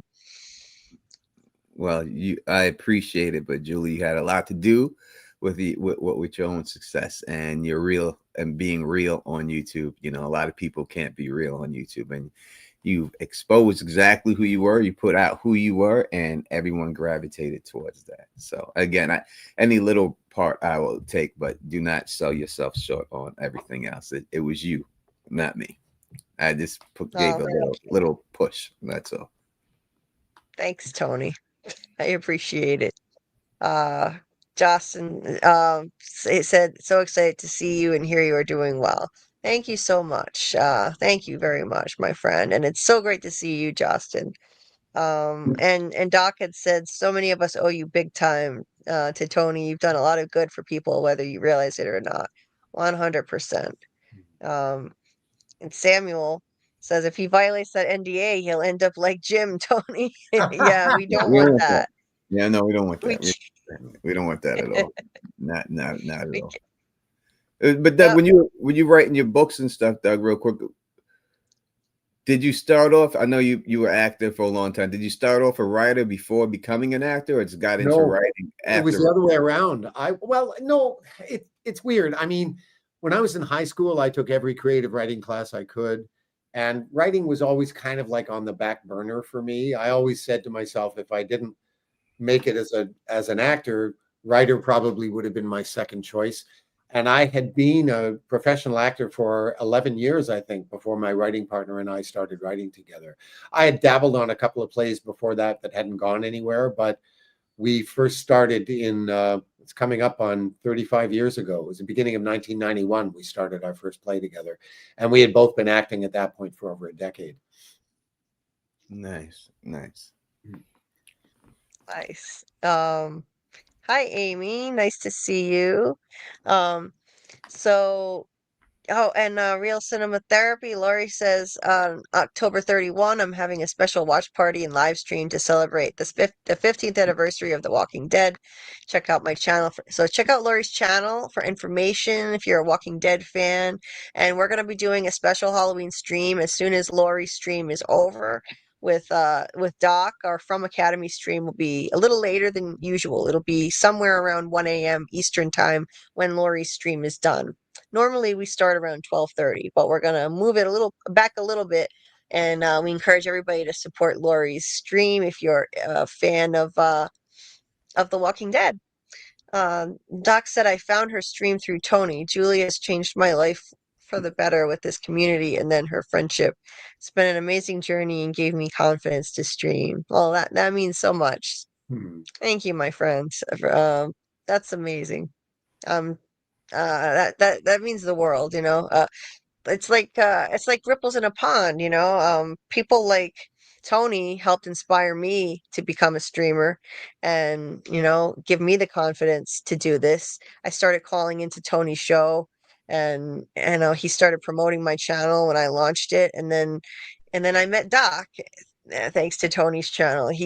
His community. He found me and he pitched the From Academy idea to me. We started doing it together, and then Doc has been saying that that's helped give him the confidence to do more streaming on his own. So I think it's really cool, you know, when streamers can kind of help, you know, encourage more, you know, we should all encourage and uplift each other. And, you know, it starts like ripples in a pond, you know, it starts maybe with Tony, whoever came before you and inspired you, Tony, and then to Tony, and then you helped me, gave me the confidence I needed. It helped me a lot with that. And then, you know, because you made me feel so comfortable when I called into your show and you were so kind. And then there's Doc and on, you know, Doc can pay it forward and help somebody else down the line, which I just think is awesome. So anyway, Luncher, hey, I haven't seen you in a while. Nice to see you. So, um, so yeah, if anybody has more questions for Doug about the poor player, please drop them in the chat or jump on the panel with us. And so there's a section of the book, getting back to that, 'cause I know Doug has to get up early in the morning. We don't want to keep him up too late. And it's already pretty late on the East Coast. Um, so there's a this next section of the book, that's related to, um, what do you call it? Like it's an environmentalist group that Harry is now going to be around, going to be checking out. And he learns about them through Marla, his new girlfriend. And so you know, they discuss what that's all about and this book called Deep Ecology. And so they basically believe the planet has too many people on it. And if some horrible disease came and killed off 90% of the human race, it'd be about the best thing that could happen from the planet's perspective. And you know, that's pretty harsh, but I mean, let's face it, it's kind of true. I mean, overpopulation is, you know, causing great harm to the planet, and Harry espouses his views on environmentalism here, where he says, you know, he can see their point of view, not about killing off 90% of the human race. That's a bit too radical, but most of the rest is just common sense. I mean, there are so damn many of us on this little blue ball, and we make decisions every day about every facet of our lives, in politics, in industry, even recreation, with almost no thought to the effect they're going to have on the planet. You know, this is so true. Like, this is really, like, this is packed with wisdom here. He says, we're guilty of that kind of thinking or lack of it all the time. We throw stuff away without any idea of where it ends up. We burn hydrocarbons as if they were some renewable, non-polluting energy source. We kill off whole species without most of us even being aware of it. We can't keep going on like this. Sooner or later, we're going to end up choking on our own waste and taking the rest of the planet with us. It's like we're a virus that's killing off its host. And that is so true. That could not be more accurate as far as I'm concerned. I mean, is this pulling from your own views, Doug, Well, on absolutely. environmentalism? Yeah, I Absolutely. figured. I Um, figured. it's always been a concern of mine, and the story that he tells about, well, we haven't got to that bit yet, but this comes up again to do with Marla's group in the next section of the book. We'll get to that when we get there. And we get a little bit of what sort of started Harry down this road to begin with, and it goes back to his childhood basically. And yeah, it's something that for me, and I think this is true of a lot of people, it's been a kind of a slow dawning realization of like what the hell we've been doing. I'll give you an example. I think I may have told you this story before, but several years ago when I was working at the Shaw Festival, I was in one of the musicals, and one of the musicians came over to my place one day because we were going to do a song for this annual fundraiser they do at Shaw for Amnesty International. And we got chatting, and it turned out he was quite an ardent environmentalist. And he was telling me about this town called Bolton, which is just northwest of Toronto. And I didn't know this about Bolton, but apparently it's quite a hotbed of environmentalist activity. And he was telling me about this factory that some corporation had built there, and they had designed it to have as small a carbon footprint as they possibly could. And what they ended up with was this thing that looks nothing like a factory. Like if you drove by it on the highway, you'd have no idea that it was a factory. And they used all these kind of cutting edge technologies to reduce their carbon footprint. And the place was such a big deal that apparently people come from all over the world to study the techniques that they've used to create this place. So in the course of this conversation, he started asking me about my own lifestyle. And he said, where do you live? And I said, oh, I've got a condo in the city. And he said, how big is it? And I said, oh, it's not very big. It's about 850 square feet. And it also came out in the conversation that I'd never owned a car. And he said to me, wait a minute, you live in an 850 square foot condominium and you've never owned a car. And I said, that's right. He said, you have the smallest carbon footprint of anyone I've ever met in my life. You're my fucking hero. And I was like, wow, I had no idea. Like I had never thought about it in those terms, really. I mean, I think I'd thought vaguely about the fact that, yeah, one of the nice things about not having a car is I'm not spewing all that exhaust out into the air, but never really beyond that, And it really brought me up short, and it started me thinking about, how all those things that we're asked to do as individuals, like recycling and reusing and composting and all that kind of stuff. You think, well, what difference is it going to make if just I do it? Well, it's like, well, I can't control what other people do, but I can control what I do, And so, and hopefully that will serve as an example for other people. And, that's how movements like this grow. And yeah, are we going to save the planet? Those of us doing this stuff on our own? Probably not, but every little bit helps, So there you go. Yeah. I mean, and unfortunately, a lot of us have a huge carbon footprint, and it's important. It's important to think about what we're doing to the planet and how we're leaving it. And we just don't put enough thought into what we're doing and the resources we're expending, the pollution that we're causing. Um, yeah, we all need to think more about that, I think, because we only have one planet to live on. There isn't some other planet out there that we can just go colonize if we destroy this one. And Exactly. so, I think it's more of a, like, people, they live in the now moment more than the future moment, right? So it's whether it's when you're dealing with pollution or people saving money for their retirement, right? People don't save money. They get money, they spend money, they live in the now moment, and they don't think about what's going to happen to them in the future or worry about that until that future actually arrives for them. And I think that is the biggest issue when you deal with situations like that, where people have to start thinking forward instead of thinking of right now, you know. And like when anything I buy that's a monthly cost, I don't do it monthly. I calculate how much it's going to cost me for the year. And I say, all right, this is blah, blah, blah a year I'm spending on this, even though it seems like a little bit every month. And I was like, wait a second, I'm spending $10 on Netflix a year. That's a month. That's $120 a year, plus $120 for this and $120 for that. And this is as much as the cable bill I was paying for, that I was trying to cut the cord for. So I think that, you know, that they try to give you things in small doses and not make you see the big picture of exactly how much things cost. And I think that if people just live more for the future and think about now, then we would have a better society at whole. You just hit the nail on the head, Tony. We are tremendously short-sighted as a species. And it's because, you know, society has developed tremendously over the last 100,000 years. But this thing hasn't changed much at all in that time. We have not evolved very much from back in the days when we were living in hunter-gatherer groups. And when that was our life, you know, it was all about the immediate, like what was directly in front of us. What are we going to eat today? You know, where are we going to find water today? I mean, it was that constant sort of moment-to-moment struggle for survival. And that's how we're wired.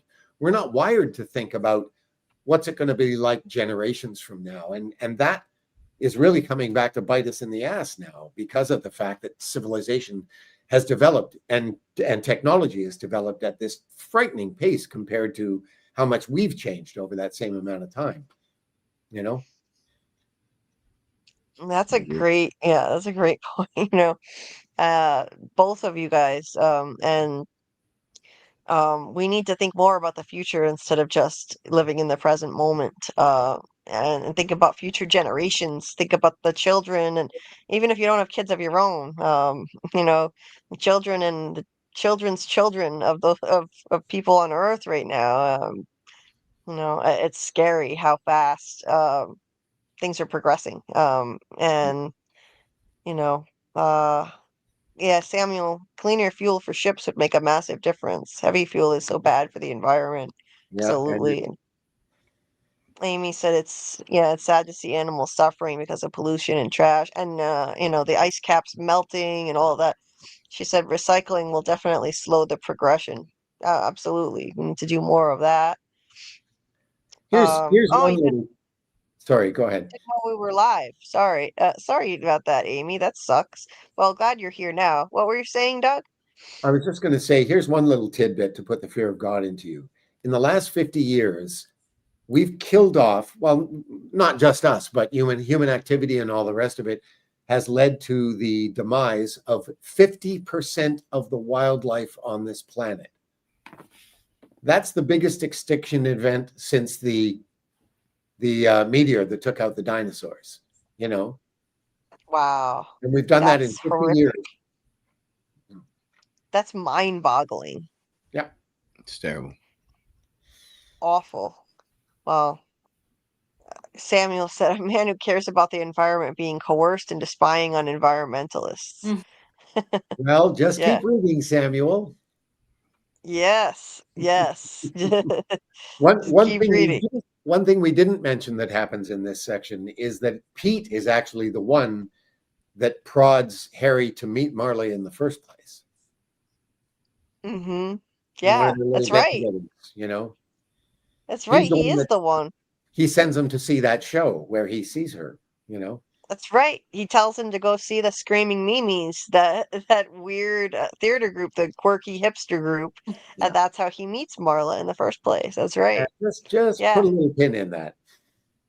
Yes.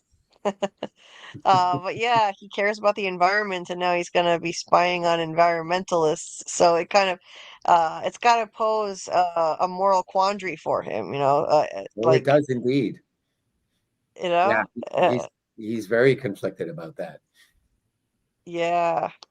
By the way, Justin had also said earlier, Tony even gave Carla Way a platform. He's working overtime with his heart. Yes, he did. Carla Way with her beautiful singing voice. Indeed. Uh, she does a great job. Oh, Lori, you're so sweet. She said, hey, Julia, I just want to say You inspired me to start my channel. Oh, wow. Meeting you in this community has changed my life. Well, thank you so much for saying that. That really means the world to me, and I'm just so glad I could pay it forward. Other people inspired me and helped me, and I believe in paying it forward and helping others. You don't just I don't believe in achieving something and climbing just starting to climb a ladder, and then as you're climbing it, pulling it up behind you. I believe in reaching down and trying to give other people a hand up as you're climbing that ladder. I have a long way to go. I'm still climbing, but I'm still trying to reach down and give people a hand up at the same time. And other people did it for me and are still doing it for me. So, that's just how I live my life. And so I'm so glad that I could help in any way at all. And I'm proud of you, Laura. You're doing an amazing job with your channel. So cool to see you just spreading your wings. That's awesome. Um, and please hit the like button, like Scott said. Thank you so much, Scott. Appreciate you. Thank you very much. Justin said, "Hey, Carl is alive and here. Yes, his Cholo car is here." Uh, Someone else mentioned the Cholo car too. Muncher Luncher. Muncher Luncher said somewhere. I can't find it now. It was he pointed out the Cholo car as well. Uh, and wait, Samuel said, "As a Christmas elf being tortured back there." What Christmas elf? What? I don't know what you're It's referring that to, Samuel. that squeaking sound. That right there. That's my That's it. mechanical There was hamster. I fixed my mechanical hamster. Oh, there you go. Oh, okay. I couldn't hear it because I'm using a laptop that has screwed up speakers, so I didn't hear anything. I don't know why Okay. it makes beeping noises. I just kept thinking Oh, somebody's got to oil that chair. But, I thought it was a parrot at first. I was like, "Is there a parrot there? Does she have a pet parrot or something?" But so, I was Julie, um, you have to They're, bail. they're, yeah. they're for it's for battle hamsters at TeslaCon and Steampunk Con I'm going to in November. okay. It's gonna be a So good what was battler. that, It's Doug? gonna be a champion. I was just saying I'm going to have to bail pretty soon. So, if there's anything left in this section that you'd like to talk about, we should probably do that. Yes. So yes, actually, let's get back to this while you still have a little time. Back on topic here. So this yeah, I wanted to bring up this really distinctive car or van, I should say. This is something you actually I know this was based on a real thing. Um Absolutely. so the van that Harry and the theater folks drive around in, it's a super wait, how do you say this? A superannuated Dodge van that looks like it had been around since Woodstock. Istvan had it painted with Stampede Children's Theater logos in bright primary colors, but no paint job, however garish, could hide the rust eating away at the van's exterior. It sagged on squishy shocks and belched out clouds of bluish exhaust that smelled like something out of a refinery smokestack. Its odometer was at 99,000 miles and change. It was a sign of its age that the van's odometer was calibrated in miles, as the country had switched to the metric system back in 1976, and I wondered how many times in its existence those numbers had rolled over to zeros. On the passenger side of the dashboard, someone had scratched the name Beulah into the vinyl with a penknife. That's a real story, right? That's an actual van that you traveled in. Yeah, pretty much. The name wasn't scratched into the van, but I believe we did call her Beulah. Yes. Um, and Yeah. in fact, one day we were driving out of Edmonton and we actually rolled over to all zeros. So we pulled off the van onto the side of the highway, and we made a little sign that we hammered into the earth on the shoulder, celebrating the rebirth of Beulah. And we had some rebirthday cake, and we just had a little party there on the side of the highway in the middle of nowhere, and off we went to do our shows. You know, that's So, yeah, it's not exactly a luxurious way to travel, but it sounds like a lot of fun, though. The thing has a lot of character, and as a young actor getting to travel the country, that sounds like fun. That sounds like a good time. I've been on the road, not just school tours, but also there are several theater companies in the country who do shows at like the theater and then they take them on the road. For example, the Manitoba Theater Center in Winnipeg has one show every year that once it finishes its run at the main stage, it goes on a tour of all of Manitoba and northwestern Ontario. And I have seen so many parts of this country that I never would have seen if it weren't for doing tours like that. I've toured each of the prairie provinces at least once. I think I've done Manitoba like 3 times now. Um, and just seen places and had experiences that like I never would have had otherwise. And it's just, yeah, it's great. I love it. Yeah. And it sounds a little scary though. The thing was constantly needing repairs, as he's driving around the country in this that like it's ready to break down all the time, putting loads of mileage on it though. Like I'd be scared that we're gonna crash, we're gonna get in an accident in this thing. I can't remember if it's in this part of the book. Is it in this part where they talk about how the brakes were a problem? The brakes were really squishy, and they took it Yes. to a mechanic, and he said, "Well, just keep some brake fluid handy." That actually happened. It was this tour that I was doing out of Edmonton, and I was doing almost all of the driving on the tour, and the brakes were getting really iffy. And we were down in Calgary, and my brother worked in a muffler shop there, so I took the van in to see him, and he's the one that diagnosed the problem, and he told me just keep some brake fluid in the glove compartment and top it up every once in a while when the brakes get soft. So that's what we did for the rest of the tour. Wow. Yeah. Yeah, that sounds scary. Like I'd be freaked out to drive around in that, just for the safety purposes, but other than that, it sounds like fun. And thank you, Doc. Yes, StreamYard is expensive. If you want to donate and help the stream, the methods where you can donate are right there on the banner. There's Cash App, Venmo, and yeah, it is very expensive. I was thinking about just canceling my premium subscription for this month, but I couldn't do it. I need the features too much. So, good night, Shadow Skulk. It was good to see y'all and listen. I appreciate everyone here. All of our loves and happy and restful wishes. Have a good Nice, night. Shadow Scout.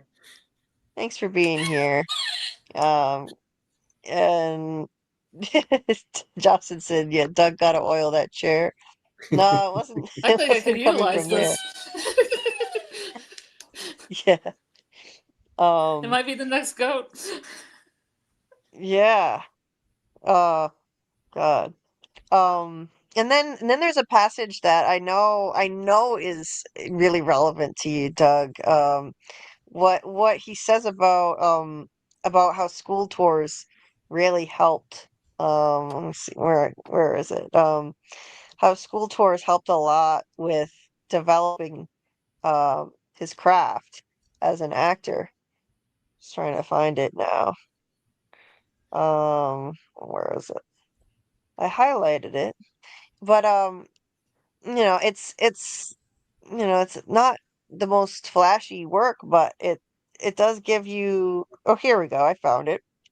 Gives you a lot of training. It says, back when I got out of university, school touring companies were everywhere. It was the kind of work we were most likely to land at the start of our careers. It was also some of the best on-the-job training an actor could ask for.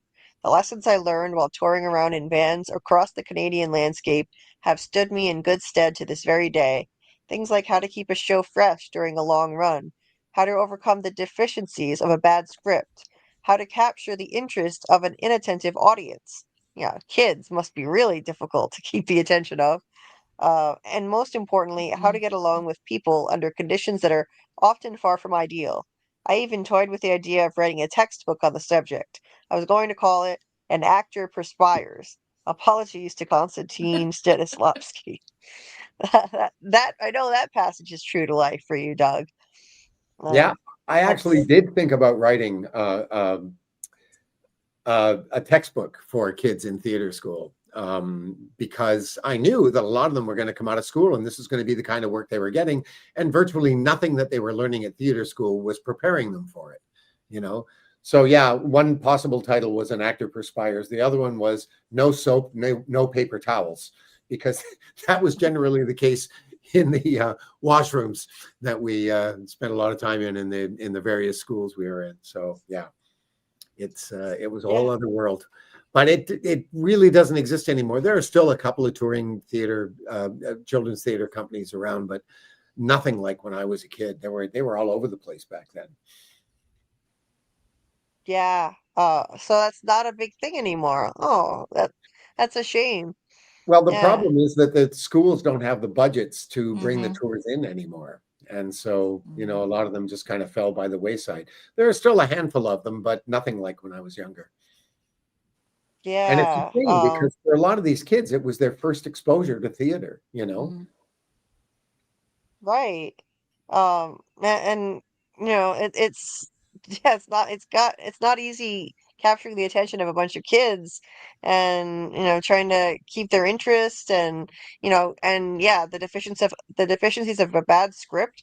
Um, you mentioned earlier in this passage, you know, he's having to perform these morality plays, which have got to be so cloying, cliched, sickening, you know, just silly, you know, these lessons to kids to teach them to do the right things in life and poorly written at that. So it's not exactly the, you know, works of as this section put it here. It never came within a million miles of Aeschylus, Shakespeare, or Chekhov. It's not that, but it's still good training for a young actor, I'm sure. Oh, totally. Even though as it says here, you know, you've got 7:30 a.m. calls, the joys of loading, unloading, setting up and striking a set twice a day, the gymnasium change rooms that always reeked of urine and never had any soap or paper towels. Yeah. That doesn't sound like fun, but No. a good training ground. Uh like living in a fishbowl too. It says you're all stuck in close quarters, crammed in a van, working long hours. Yeah, I mean that sounds rough, but yeah, still an adventure for a young actor, I'm sure. And yeah, so yeah, and then the rest of this, it looked like Amy was saying goodnight, but no, Amy's still here. Um, so yeah, let's see. So just trying to wrap this up here for Doug because he's got to get up early. Um, let's see. What else should we cover here? Well, he meets with Pete again. Harry meets with Pete, checking in about, you know, his assignment. He's supposed to be investigating the Western Separatist Party in Canada. And Pete already somehow knows that Harry hooked up with Marla. So, yeah, CSIS is really. Did he even tell him that? Yeah, he's like he calls him a sex machine, like, or did he just know? I'm trying to remember now. Oh no, Uh, that's the rest of the company is leaving. They're having lunch together, and Pete's in the diner, and so Harry knows he has to go and talk to him. So the rest of the company is going back to the school, and the stage manager, who's a bit of a wise ass, says on her way out the door to make some joke about some grade 3 teacher who was giving Harry the eye, you know, during the morning show, and she says something to him like, "See you later, you sex machine, you." And so Pete picks up on that line when they get together to have their chat. oh, right. Okay, yep. And he's like, "You're already sleeping with a castmate." But yeah, he's like, "No, that." He was thinking that Harry was sleeping with Naomi. He's like, "Are you insane? I'd sooner sleep with a Stegosaurus." No, I'm just sharing a room with her. Yeah, I love that line. 'Cause Yeah, I Naomi like is the that insufferable one. one. Yeah. She is indeed. Yes, yes. Um, yeah, Anyway, so let's see. Is there anything else we want to cover here in the last section? Well, that's the Hmm, conversation with Pete where Pete tells him that he wants him to investigate Marla's environmentalist group, right? He wants him to start. yes. He wants to get involved in that, and of course Harry's conflicted because he feels like he's betraying Marla. Yeah, that's right. I And lost Pete my just notes, so basically says, suck it up, put on your big boy pants, and do your fucking job. You know. yeah. And he's so not only is he conflicted because he cares so much about the environment himself, but um, he feels like he's betraying his new girlfriend Yeah. by spying on this group that she cares about, that she's a part of, and so it's got to be difficult, It's weighing on his conscience at this point in the story, and but he signed on to do this job, and so that's just part of it. I mean, he's gotten in pretty deep now. It's gonna do, and this is enabling him to not have to work a side job. Um, I mean, most working actors, they need a day job to survive. All kinds of, you know, frustrating, low-paying jobs, sales jobs, wait staff jobs, and here Harry is able to just, you know, cozy up to people and hang out with people he already wanted to hang out with anyway, and get paid. So this is it. He's got to keep doing this job. So so yeah, it's like Harry's a character you want to root for, but at the same time, he starts to become a little, morally ambiguous because it's frustrating. For me as a reader, I was frustrated with him, you know, because Marla is so likable and their relationship is so engaging, and you don't want him to sabotage it at this point in the story by betraying her trust, starting off a relationship with this big secret and this this spy operation he's conducting on her and her friends. Yeah. So And that's it's it's not what he tricky signed as a up reader. for.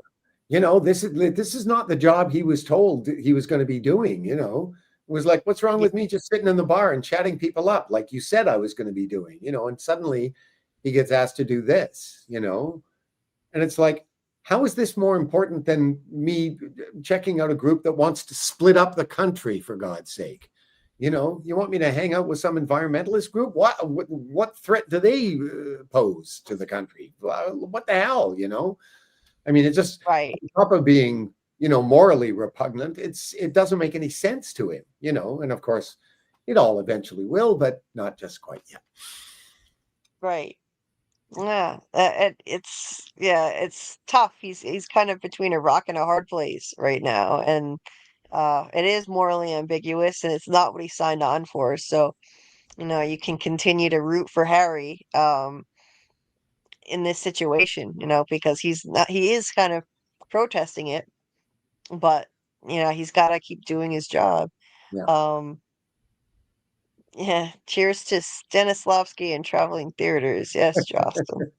Um, Justin had said also a few minutes ago, wow, Doug, yeah, people get stuck on the finished product, but not realize all the work it takes to make a production work. A lot of actors drop out for that reason. Yeah. It's not an easy way to make a living, that's for sure. Yeah, indeed. Said go Doug to W, meaning win, sleeping with a classmate, had a lot of cups to make a stegosaurus look pretty. Well, he did in this case, yeah, Harry, aka sort of like Doug, nah, didn't didn't actually do it. But but yeah, Pete was under that impression. Hmm. Um yeah, so yeah, I really I loved this section of the book. And this is where you kind of you start getting into the meat of the story. The introductory stuff is done, and you dive into like the main section of what this is really all about, and that's Harry and this assignment, to well, in the past, it's Harry and his assignment to work for CSIS and spy on various groups while traveling the country. And, you get some of Doug's real life stories and inspirations from real life stories interspersed in, which is always fun. And then, in the the present day section of the novel, you've got him continuing to try to get this published or get the green light anyway to get it published, his autobiography. Hmm. And yeah, so it's just kind of yeah, it starts taking off from there. And Doc said, for newcomers, how can they read the novel and catch up? Well, one way that you can do it a little easier if you don't have as much time as you would like to sit down and actually read the PDF, there is an app that I heard about from you, Doc, which is called Fetch. If you look up the app Fetch, it can read your PDFs for you. So you can take your downloaded PDF file and it'll read it to you like an audiobook. Now it's not perfect. I will preface that by saying it's not perfect. Don't expect it to be as seamless as an audiobook in any way. So it might screw up every now and then with the way that it's reading the text, but or not sound perfect or anything like that, but it'll get the job done. So yeah, you can listen to it while you're driving or doing some kind of chore. If you don't have time to sit down and try to catch up with us, that's a way you can squeeze it in. And anybody who wants to can still get a copy for free, thanks to Doug forwarding it to me. I will send it out to anybody who wants it. You can just email me at juliebdeepdives@gmail.com and I'll send you a copy. And there's still time to catch up. So we're 150 pages in now that we've covered. We've done 3 lives so far, and it's a roughly 400 page book. So um, we're not quite halfway through. So newcomers can still catch up with us, or if you're running behind, you can still catch up. We're not sure if we're going to be doing one next week, one of these lives, because we don't know about Doug's schedule yet, 100%, right, Doug? I'm actually good for next Thursday, it looks like. Okay, I can do next Thursday too. Okay. So we'll say next Thursday is a go. Doug, did you have an idea of which pages you wanted to do for the next section? Yes, indeed. The next section is where the plot begins to thicken. And there's a very obvious cutoff point at page 221. So I think if we can get that far before next week, it'll be a very interesting conversation. Oh, awesome. Yeah. Okay. So we'll do pages 151 through what did you say? 221, right? 221, yeah. 221. Okay.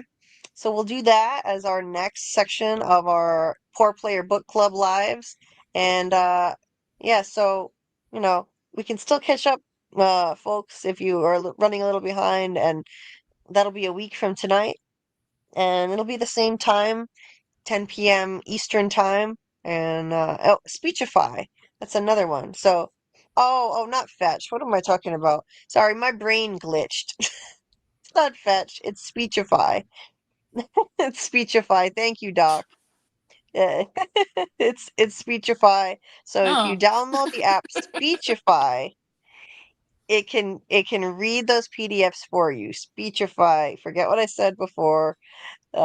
Samuel said if you like listening to audiobooks but also like to read words, you can use closed captions on your computer. Oh, so you can also mm-hmm, do that. So if you pull it up on your computer, most computers have the software already built into it, where it'll read it to you mm-hmm. that way. Um, so you can read it rather through the closed captions. So that's another thing you can do. Um, yes, please hit the like button. Well, Thank they you have so one on much, Apple Scott. where you can actually use voices. Oh yeah, cool. Well, my Yes. my Apple So it's computer does. oh, okay. Yeah, so there are multiple ways that you can, consume the book. And Amy, yes, it's 9 p.m. Central Time, which it applies to me now. That will be doing the lives. 10 p.m. Eastern, 9 p.m. Central. And yeah, so Doug, I know you need to get going as you've got an early day tomorrow. right? I do. Yes. And and thank you so much for once again for sharing this awesome book with us. It's so much fun and getting to talk to you about it and hearing as an author all the insights and the the stories behind the book, the inspirations behind it. It's a lot of fun The and we jingle really bells, appreciate it. the jingle bell rock. Yes.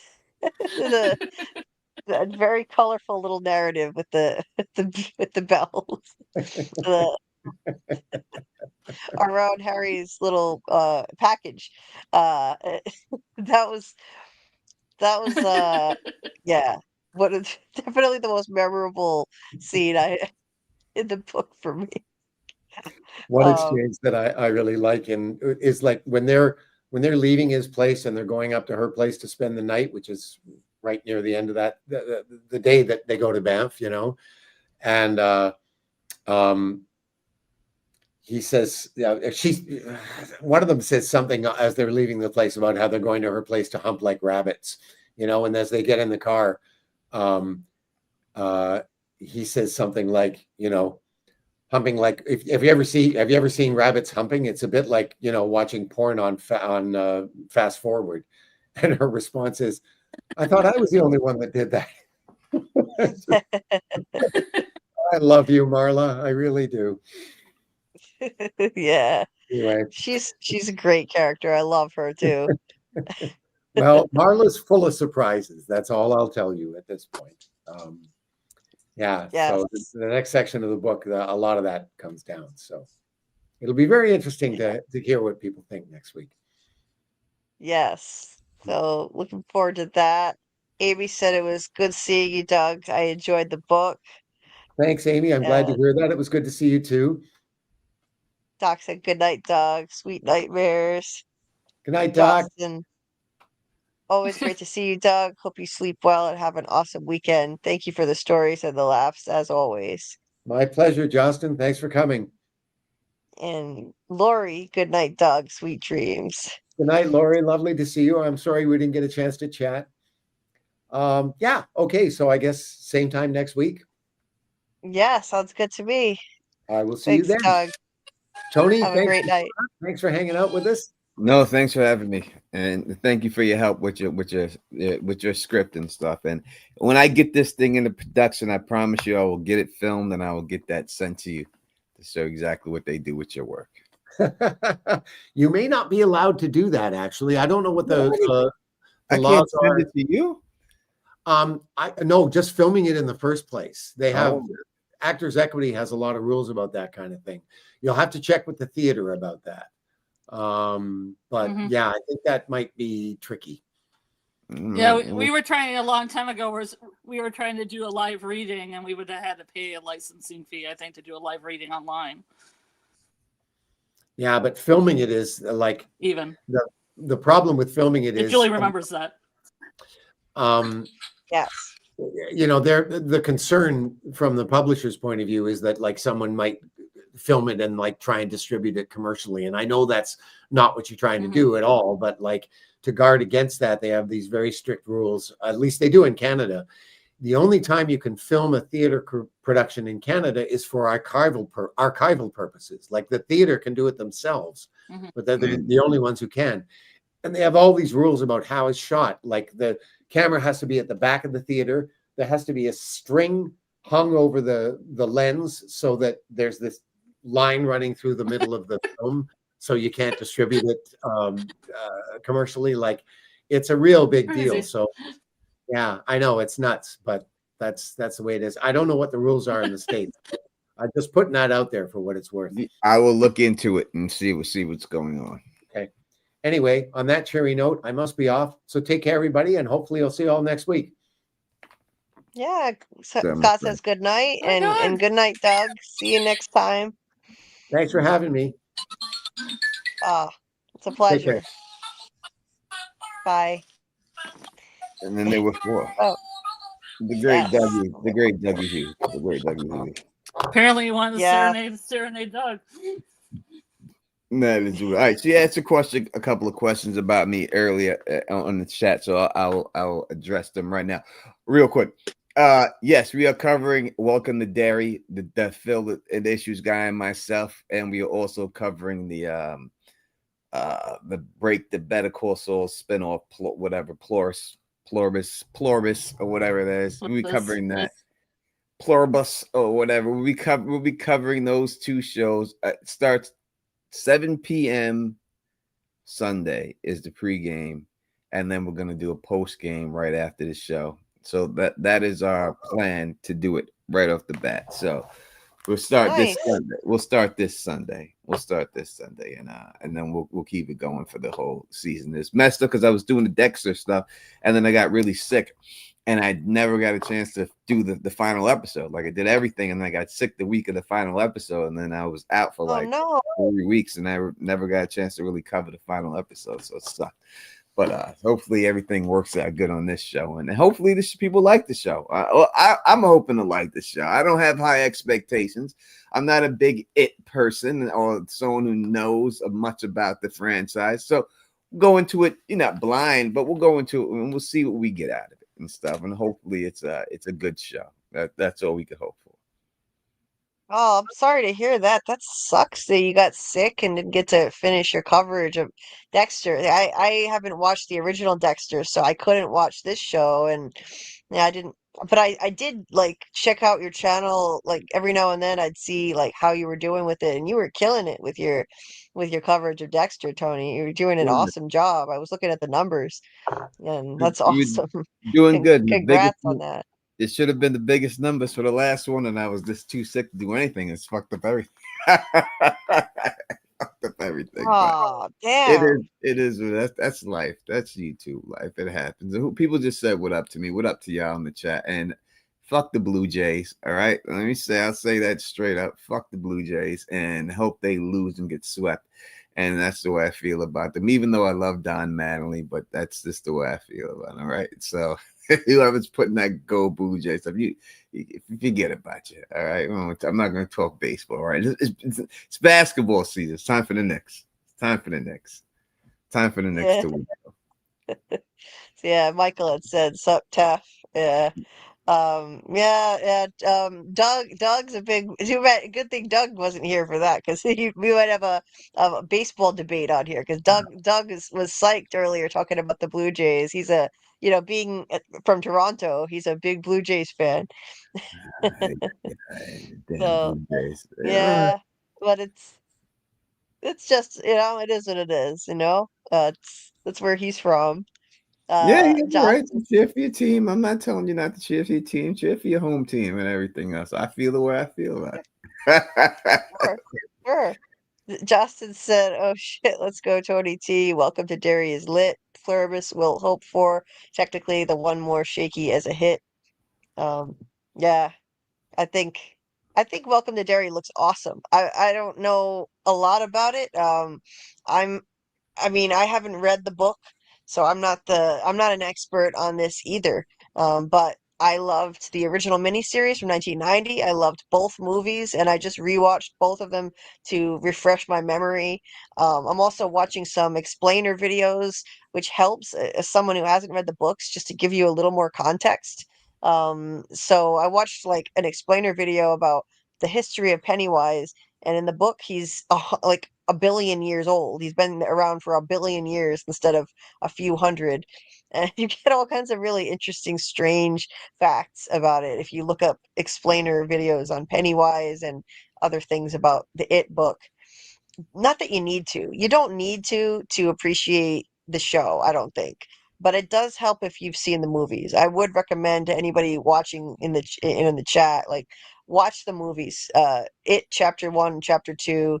It's the same universe. Bill Skarsgård as Pennywise. He's going to be Pennywise in the show. So I think it's the same people making the show who did the movies. So definitely watch the movies. They even mention a little bit they mentioned something about the black spot. Something happened at the black spot in 1962.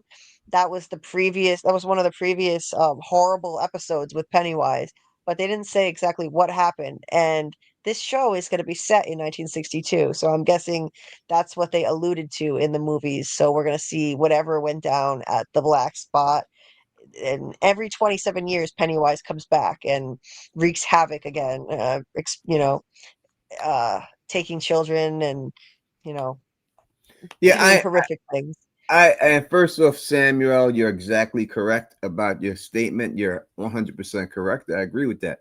I think that I am just cautious with HBO. It's up for sale right now. WB is up for sale right now, right? So with that sale going through with the WB and HBO being a part of that package, CNN and everything else, I'm nervous about who actually acquires them, and after they acquire them, what they will do with these shows. Will these show this required so one and done, and that's it? And I don't like covering the one and dones. Like, I can't stand it. So I'm really nervous about this sale, especially if it's Paramount Plus is going to be the guy who that seems to be the front runner to buy it, is Paramount.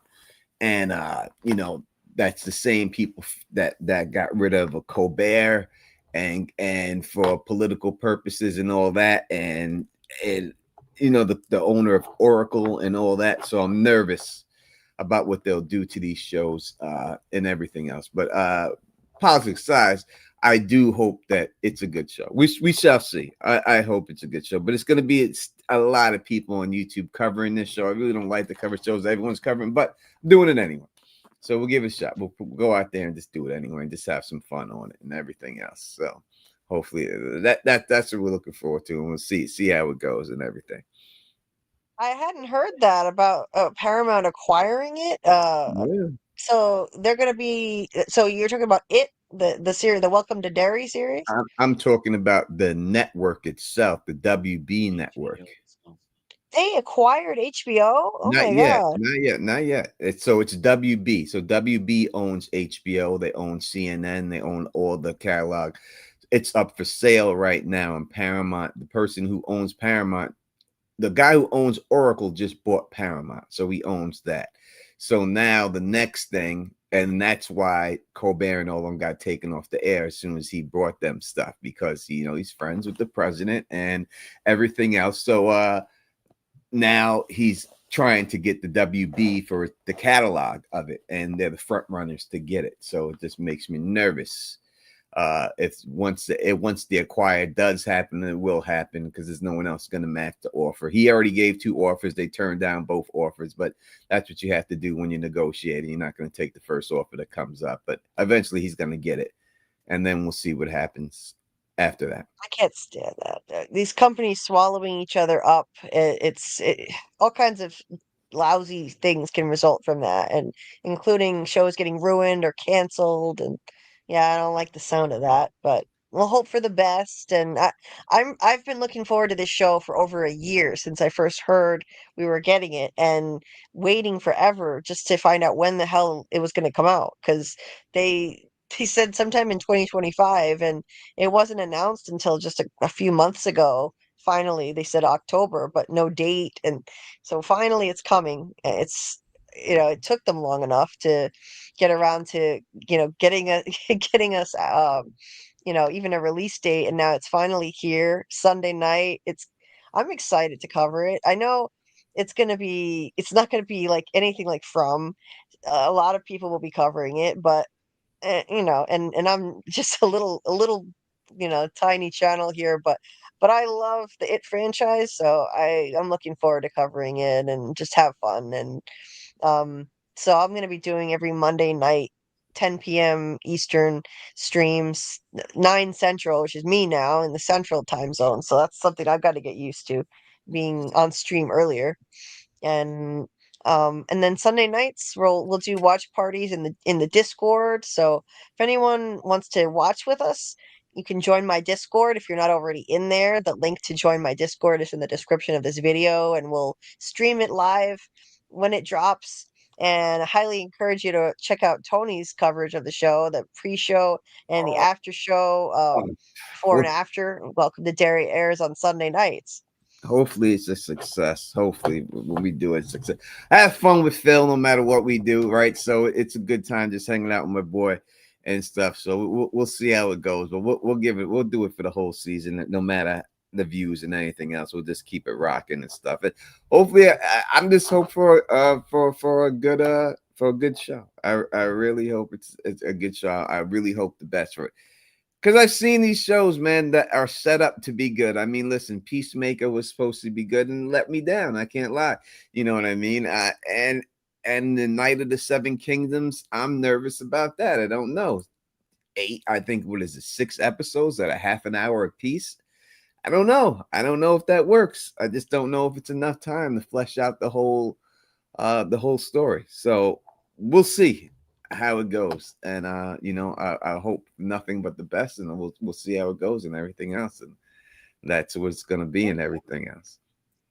Yeah, you're right that sometimes these really hyped shows that look amazing and like they can't possibly go wrong, it can fall flat. And especially when expectations are so high, it's such a popular franchise, it could disappoint. A recent example, I would say Alien Earth.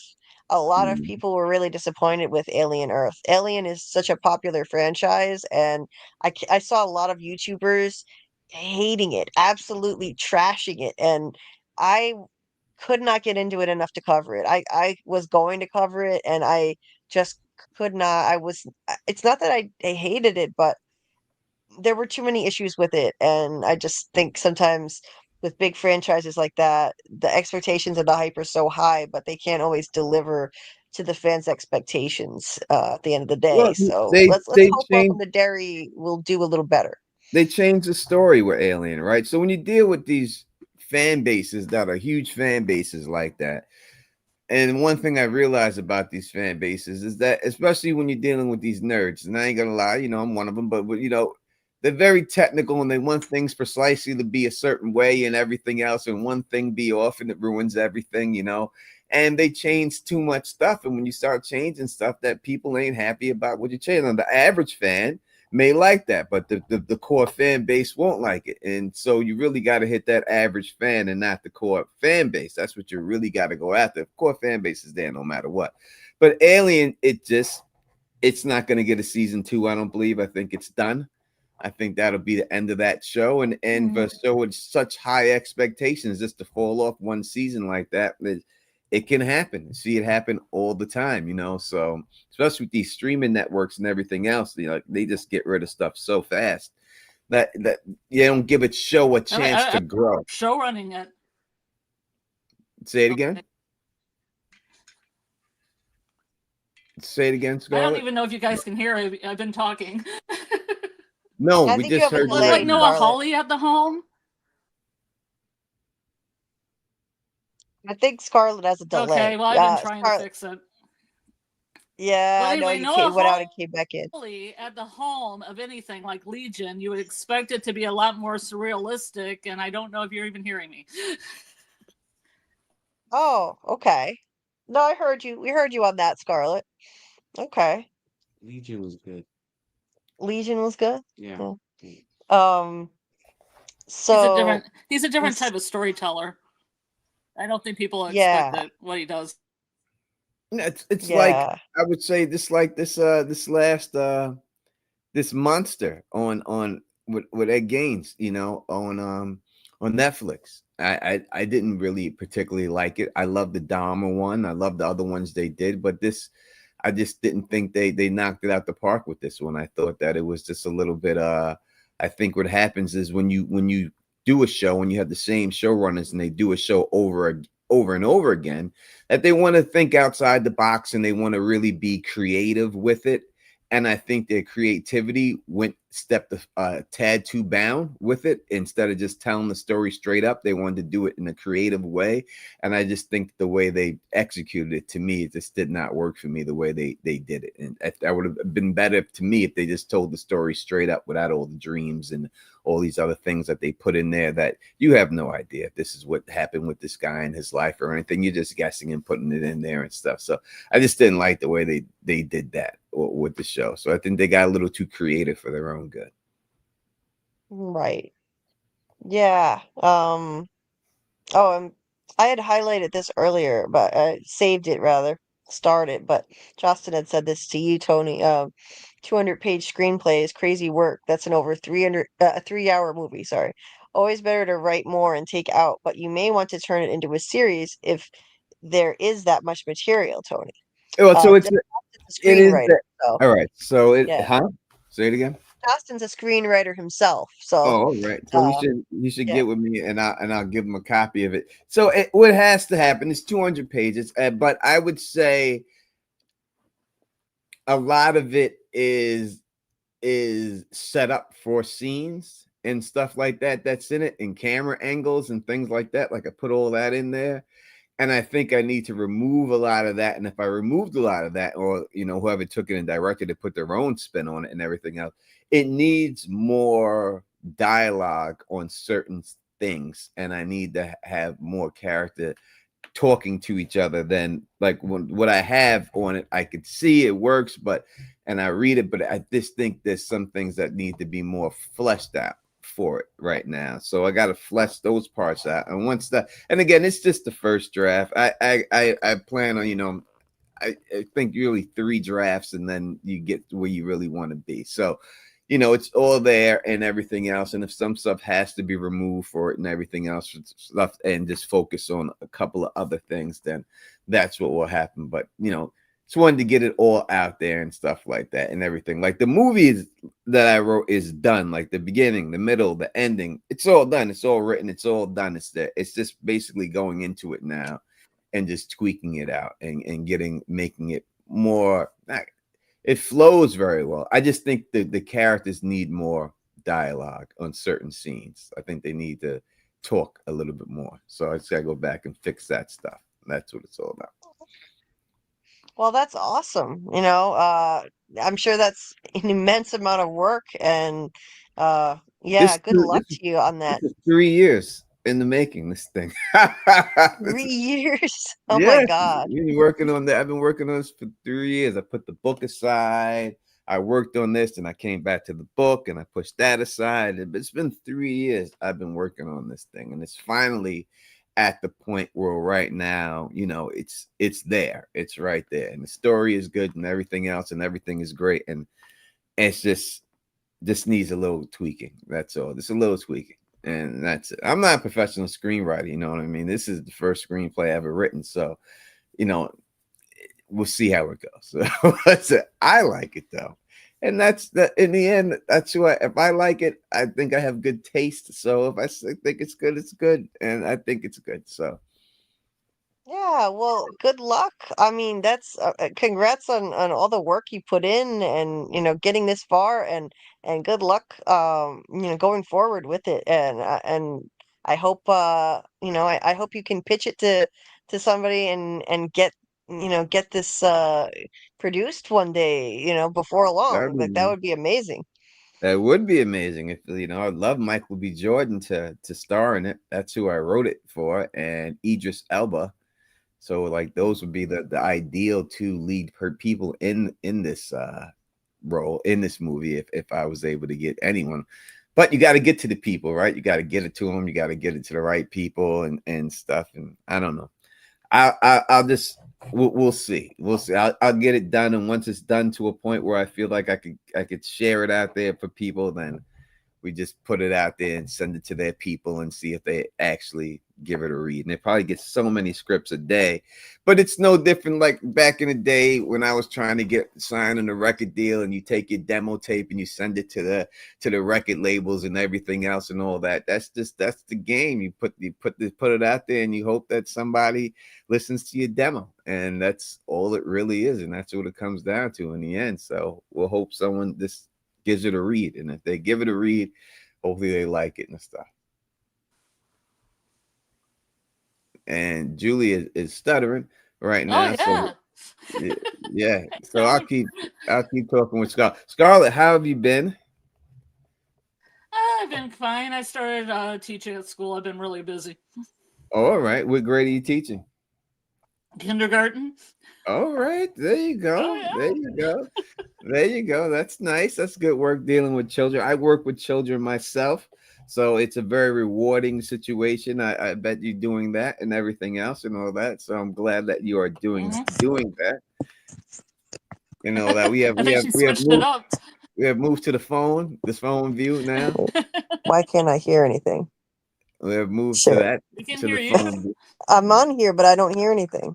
We hear you though. We hear you crystal clear. Can you hear? Am I? Hear us? Am I?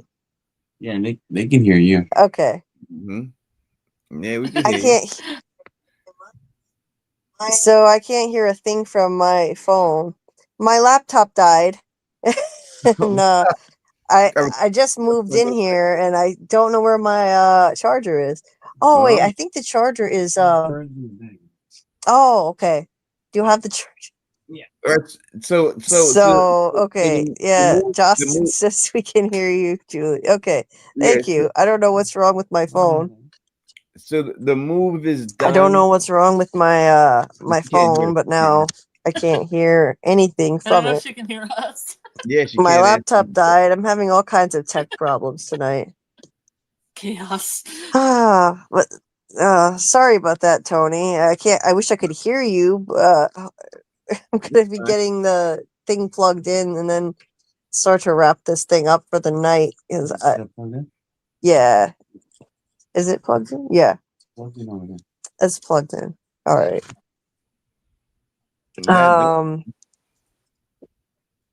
Okay. Turning the laptop back on. That way I'll be able to get back in here and be able to hear again. Yeah. And I was gonna say 29 likes. Thank you, Scott. Appreciate you. Yes, hitting the like is really important. Helps people find the stream. So I really appreciate everybody hit that like button. It's 30 now. Oh, it's up to 30 now. Nice. Yeah, I don't. Oh no. Oh. I just ended the whole stream. I think. No, Did I? We're done. No, I didn't. No, it's going. Okay. I almost ended the whole stream by accident. How did I get out of here? You're doppelganging yourself. Give me the phone, Julie. Just give me the phone, Julie. Comedy of errors. Gonna boot myself off the stage from my phone. Oh my god, from my other device. So yeah, sorry about that. That was it took about a comedy of errors. What the hell? It was a strange journey. So I would say this, right? So Julie, the move is done. You have moved in. You have that is all official. You are out of your old state and you're into your new state now. Correct? Yeah. I'm all moved in now. Yeah, as we got in. When was it? Saturday. Saturday. It took Saturday night. Saturday. Yeah, it was late. It was Saturday night. We got here after 3 days of driving. Three nights in a hotel. It was like 4 days of driving. Across from Rhode Island, and we could have probably fit more Did you do into a those day, side trips like near Niagara Falls? No, we didn't. We didn't. We went to Notre Dame. We did stop at Notre Dame. Yeah, Carl wanted to fulfill like a long time kind of what is it, like a wish fulfillment thing. Like he wanted to go to Notre Dame dressed in USC gear and and it was just happenstance that USC happened to be playing a game the next day there at Notre Dame, and that was just a coincidence. We just happened to be there the day before they were playing. The looks from everybody on campus were amazing. That is great. Yeah, that is great. That is amazing. That is we great. got some interesting looks from people as he went around in his USC bright red gear. That is They're great. all like, That is great. And I seen that on that line that your mom was in the back of the car. At one point was that and the dogs and the cat. Is that the same move or this is a different move? This is no, this is the same move. It feels Oh, all like right. 20 years of moves and it's all the same move. So your mom bounced too then too. Yeah, my mom and three cats. My cat and her two cats and her Chihuahua were all in the back seat of the Hyundai Santa Fe, squeezed in like I sardines with massive amounts of stuff. And it was an interesting trip, let's say. I told you your mom would leave. I told you she would leave. I told you she'd go. I told you she'd do it. I told you she wasn't going to stay behind. I told you that. That is Yeah, great. you did. How is she? How is she liking it? She loving it out there or what? She's over the moon, thrilled with it out here. We live in an adorable small town where everyone is friendly, and I mean, maybe not literally everyone, but it's loaded Hmm. with friendly people.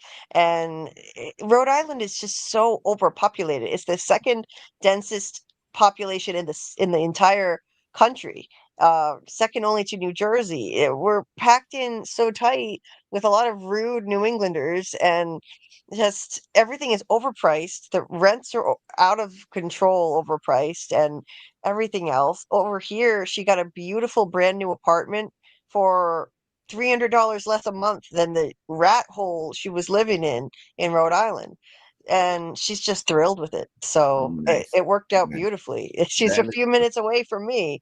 I don't know if that's a good or a bad thing right now. We'll have to it's, wait and see. yeah, it's good. It's good right now, but uh, she's got to get some good chance to make her own friends out there. And when she makes her own friends, she'll be good, you know. So it's yeah. good right now. It's good for that right. and everything. That is great. That is amazing. I am so over the moon for the boat, all of y'all, for Pan, for your mother, for you, and the cats and the dogs. I am so happy for you. I'm glad that this is what it was. And I do expect a very big invite to the wedding. I'm not gonna lie about it. I expect a huge invite to me, like decked out to the Don to come down to this wedding, and know that I don't travel and I don't go out ever, but I will make my way down for that. I promise you that I will do it. Let's not jinx anything, but let's hope we gonna get there though. We're gonna get there. We're gonna get there, and you give me hope. You A little got bit of you. acceleration. Yeah, you got you and Pan doing your thing, and I'm happy. You got Doc and his man doing his thing.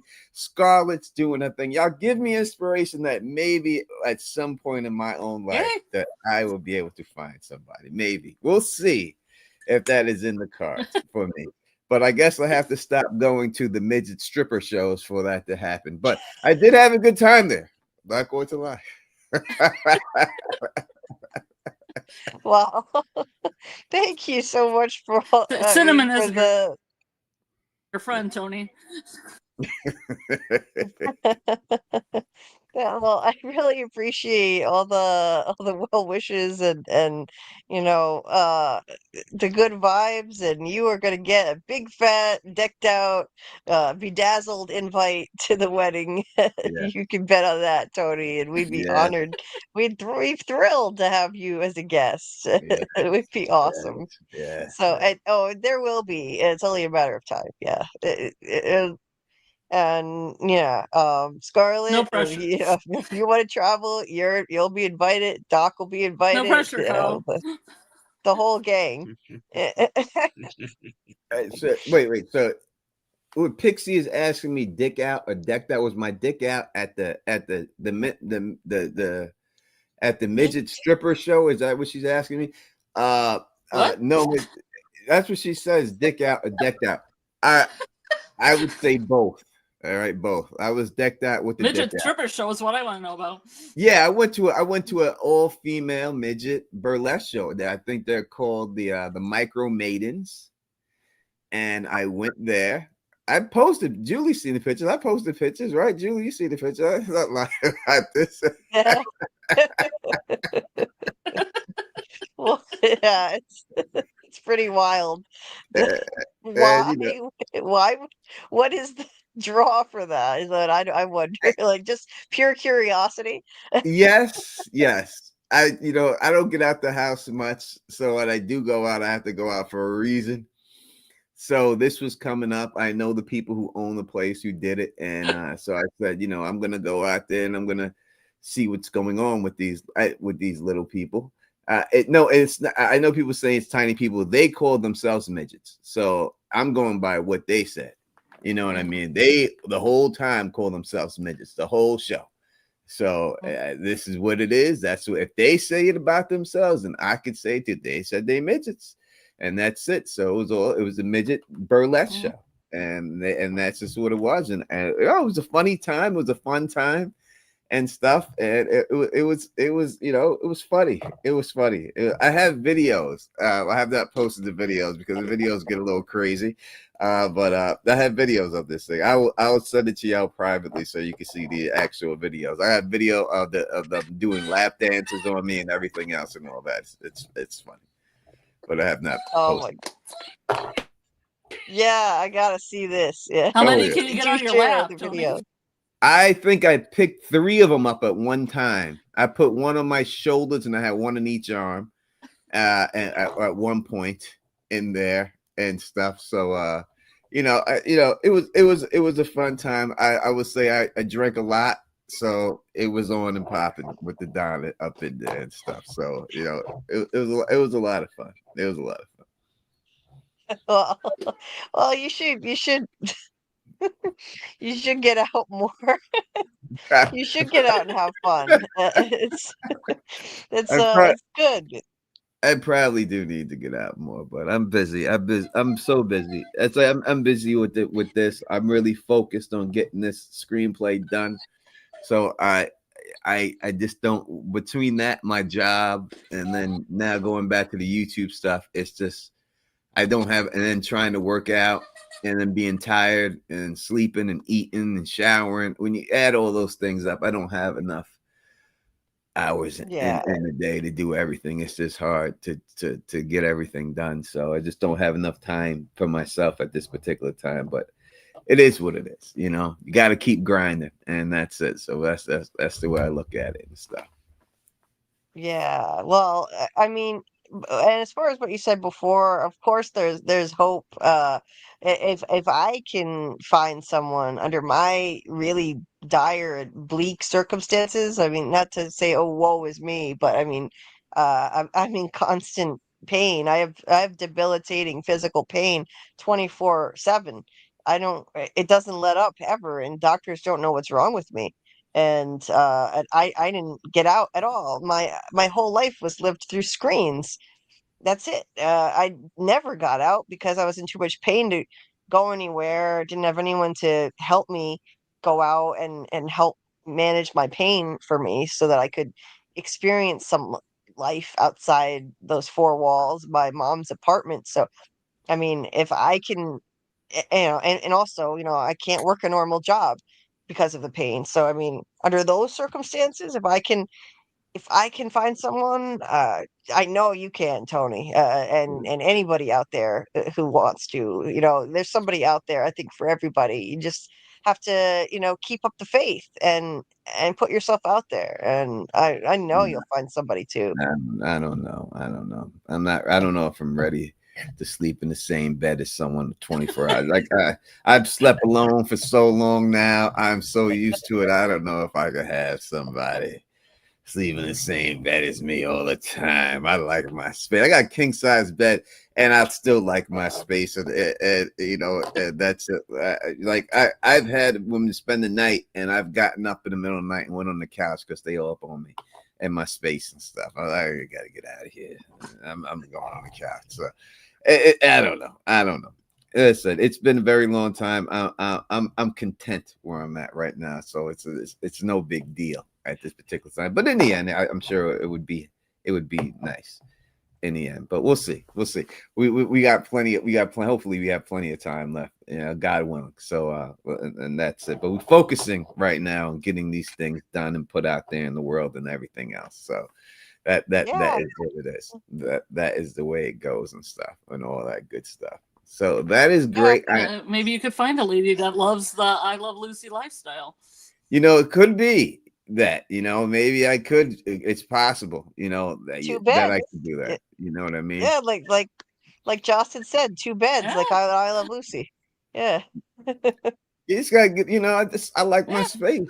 People be up on you, man. You know what I mean? And I like my space. I'm just used to it. I mean, I was with my kid's mother. I get snoring. There, like if you have snorer, it's not great. Yeah, when I was with my kid's mom for 19 years, we slept in the same I bed. had an ex that used to kick me sometimes. He used to wake up, he had a dream, he would just kick me with his leg as hard as he could. Oh man, That was fun. that's Yeah. horrible. Yeah. Yeah, it can be tricky, I mean, like he just kicked me as I hard don't as like you space. could. Oh, I was Huh? having a dream. Yeah. Yeah. That's crazy. Yeah, that can be tricky, you know. You've got somebody who like thrashes around in their sleep and does crazy things and or yeah, I mean I sleep like, a rock, so snoring isn't a problem. And I don't like space. I don't like space. I don't want space, so that's not a problem for me. But there are people So who do. There are people you who and Carl are sharing a twin bed. well, I mean, before I left my mom's place, there were a couple nights where there was no other choice, and a twin bed is Uh-huh. not very big for two That's adult rough. people. Yeah. They tell you about the I've done it. twin bed. It's rough.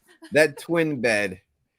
Twin bed is that is the 18, 19-year-old love. Like when you're in love at 18, 19, you got a mattress on the floor, but you're just so happy to be together. You don't even care. You got no box springs, just the mattress. And you're just there, and you're hanging on each other, and you're loving each other. But then by the time you reach 25, you're like, my back is hurting, man. We gotta do something about this. Love wears off after a little bit.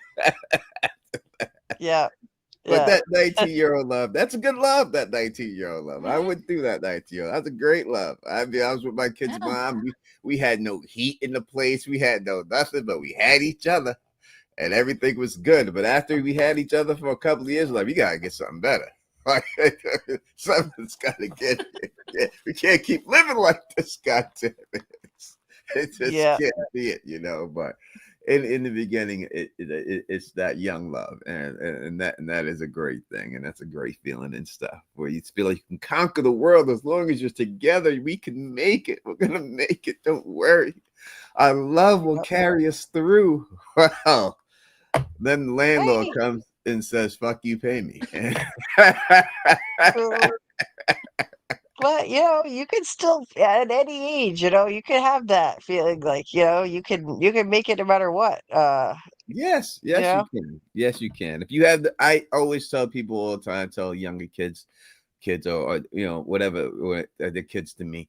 I tell them all the time, like, listen, man, if you have a solid partner by your side, anything is achievable. You just have to have someone who believes in you and you believe in them, and anything is achievable. I mean, I had an argument with my daughter, and she was having some problems with her boyfriend and stuff, and I was trying to explain stuff to her, and she's like, Dad, you just don't understand. And I was like, what do you mean I don't understand? She goes, because you were born in the 1900s, that's why. And I'm like, God damn, fuck you, the 1900s. The fuck you talking to, motherfucker? Fuck you. Oh, oh my God, the 1900s, not the 1900s. What the hell? Way back in the Oh, 1900s. I was like, fuck good you. Lord. I was like, fuck you, number one. All right. Yes, I was born in the 1900s, but fuck you. That makes us feel so ancient to hear that. Oh my God. It does, goddamn. It sure fuck does. It When sure I does. heard a little bit of In the Mood and I knocked on the speakeasy, we were all good. Yeah, like, you Ah, born in the 1900s. You don't understand. God damn, man. That's what the world's come Jesus. to. That is what the world has come to at this particular time in my life. So that is what Damn. it is. Yeah, I guess so. Damn it. Brandon, thank you. Nice to see you, Brandon. I hope you're doing well. when we were talking, you were talking about the strip club. He said, Don, you could have put a few in a backpack and went home. Yeah, I guess he could have. I would tell you this. I'm not going to go into too many details, but there was one that was there that was probably the most popular one there, and she asked me to stay after the show, and wanted to talk to me after the show. I did not, but she did say, "Hey, I'd like to talk to you after the show. Can you stay after the show when I'm done with all that stuff?" And I didn't. I could, but she did ask me to. There's no doubt about it. And I'm friends with her on Instagram right now and stuff. But I did not. I did That's not. like some Howard Stern action there. Yeah. Yeah. And she was the most popular one there of all of them too. So, but no, I did not stay after the show. That's not the Don style. You know, the younger Don, if you'd have caught me in my 20s, it would have been a rap, you know, but it would have been a rap because I just had no fucks given back then. You just didn't want the new experience? I'm just in a different headspace right now. You know what I mean? So it's just not, I just can't, I don't know. I'm just different. I'm different than when I was younger. You know, you would caught me in my 20s and 30s, it would have been a rap for that little one. It would have been all over, and that would have been it. But now it's a different. In the dirty 30s. Yeah. I was a bad man. I was a bad man back then. Back in the 1900s. Back in the 1900s, I was a bad man. Back in the 1900s. My God. Yeah, I guess it's really true. I mean, we were born in the 1900s. It's just when I hear that, I think the turn of the century. Yeah, that's why I had to tell her "fuck you" because there was nothing I could say because it was true. So it's technically true. Yeah, it is. It doesn't matter that Samuel was born in 1999. He's still a 1900s baby. That's it. Yes. Samuel, yeah, you're still a 1900s baby, a late 1900s baby. That's right. You're born in the 1900s, man. That's it. Yeah, Amy, the cats are still with my mom. Actually, I only have one. Two of them are hers. I only have one, and she's staying with my mom until we can get some more space cleared in here, get a new litter box, and get it ready for Boo to, Boo to show up because Boo will come in like she owns the place, and I can't wait to get her here. Maybe in a few days I'll get Boo over here, and then it'll really be a family over here. Well, right now she's with Grandma, with my mom, and living it up over there, being spoiled a few minutes away. But the cats handled the the halfway cross country drive surprisingly well. I thought it was going to be like a traveling circus, three cats and a chihuahua, my mom in the back seat. But the three of them, they were quiet in their cat carriers for most of the drive, and yeah, I thought it would be like the pound, like nonstop. Well, maybe not nonstop, but a lot of noise. They were like, I think they were so shocked by the situation that they were just in stunned silence. And they were good for most of the drive. My cat made some noise. Boo's the one with the most attitude. She made a little noise now and then. She got pissed. She got tired of being in the carrier. And, there were a couple incidents where they peed their carriers because we did drive a long way. But, we stayed in pet-friendly motels. They got to roam around at night. One of them was terrified, though. He's afraid of his own shadow and he hides. So he'd come out of the carrier and find the nearest place to hide in that motel room, and we'd hardly see him. The rest of the time we'd be there. It's not easy traveling with that many animals, especially cats. Boo tried to escape, man. And at one point, Boo almost escaped. I opened the motel door, and she just slipped right out past me. I had to screamed and ran out the door and grabbed her. So there were a couple close calls, but it went way better than I would have anticipated, actually, traveling with that many animals. Sound like a movie title, Two Cats and a Chihuahua. Yeah. It does. Yeah. And it was more like an old time sitcom. The shit that went down, that whole scenario is just sitcom material. Uh, yeah, it was interesting. Let's say, but and by the end we were ready to kill each other. Uh, after about 4 days of that. But yeah, in the end, it was so worth it. All the hassle and um, many hours of driving, like extra pain for me, which I'm still feeling, but it was worth it.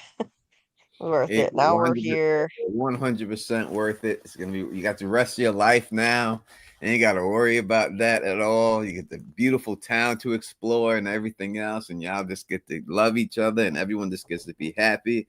As I said, I told you your mom was going, and she went. I told you. Don't worry about her. She know once you put your foot down. Say, Mom, I'm out of here. She, all right, I'm coming. You were right. Yes. Yeah, I was really worried she wasn't gonna come with me and I'd have to leave her behind and that would have been the hardest thing I'd ever have to do. But yeah, you were right. You said as soon as she sees you going out the door, she's gonna be changing her tune, and she did. That's right. So That's right. There's no doubt about it. These parents, they try to pressure you not to go, and that's how they try to do it. That's why you just gotta. This is what it is. It's like my friend Chris Quacken, but she never wanted to leave out of his house. Like he just lived with his mom, and in his 30s, he was still living with his mom. And he was just so comfortable being there with his mom. And his mom moved, and his mom said, "Chris, I got something to tell you. I'm moving in a month, and you can't come with me." So you're gonna have to figure it out, right? And that's what got his ass to get his own place and everything else. He needed that push. And if she never gave him that push and she moved, he would have moved right with her. But she had to give him that push. And it's a reverse situation, but it's the same thing. People are afraid of what they don't know. She's comfortable there and everything else, but it's a better life, better situation. You just had to give her that. I'm out, Mom. You're either with me or you're not. And she's always going to be with you. She's your mom. That's why she's going. That's why she's got such a better life out there. She's going to get to go do all that fun stuff out there and everything else. And it's much better and stuff. Always make the move. Always go forward. Never go backwards. Just move, push forward. And that's just all you got to do. And that's the way it goes and everything else and all that good stuff. All right. I got to get to bed because I got to work. When I got to go to, I don't even know. I don't know. I'm not even going in the office in the morning. I'm just gonna. Oh wow, it's almost 2. Yeah, I'm just gonna work from home probably until 10 o'clock, and then I'll go in the office after that. But I do got to get to bed because I got papers I got to write in the morning. So again, thank you for having me on. I look forward to seeing this journey of y'all for the rest of my life and everything else in your life, and I can't wait for it to keep going. I'm proud of both of you. And I'll be watching all your Derry stuff that you do. And if you ever want to do a joint live stream, you let me know. We'll be there. Phil and I, as always, will be on there and all that good stuff. What up to everybody in the chat? Peace out to all of y'all. I hope y'all have a great night and stuff. Scarlet, I'm gonna get you on camera one day and actually see what you look like. I don't think I've ever seen what you look like in all the years that you've been on. One time. Yeah. You'll slip up with your little picture one day and stick something up there and all that. And all that good stuff and everything else. I have on Julie's lives. You've seen it. Julie's seen a little bit of me on the lives. I've hit the wrong button before. You see? Yeah. But you had to go through all the footage to find me. Yeah. Just try combing through that many hours of footage. It'll take you a long time. Thank you so much for joining and all the kind words and well wishes. Really means a lot, Tony. You're a good friend. Thank you. No problem. Oh yeah, peace. Stay sexy. See you, Tony. Hi, Tony. All right. Well, I'm gonna read a few more comments and then I need to go too. I need to go to bed. We're going on a day trip, sort of like to me it's like a day trip for a Rhode Islander. Well, I mean a 4.5 hour drive, I'd say that's a day trip. That's a long drive. We're going That's to this longer than a beautiful day place. trip. 4.5 hours. Yeah, that's a long way. We're Long going way. if we can get to sleep and, I mean, I'm get up driving to early enough, then Wisconsin. That's 5.5 hours. it, yeah, it's a long way, but it's this place in eastern Iowa. I think it's in eastern, called Pikes Peak, and it's not Pikes Peak, not to Oh, be confused with that other Pikes Peak in Colorado. Colorado. It's a different the one. real one? But yeah, it's not as maybe impressive, but it's supposed to have beautiful views. I've seen really lovely pictures uh overlooking Mississippi.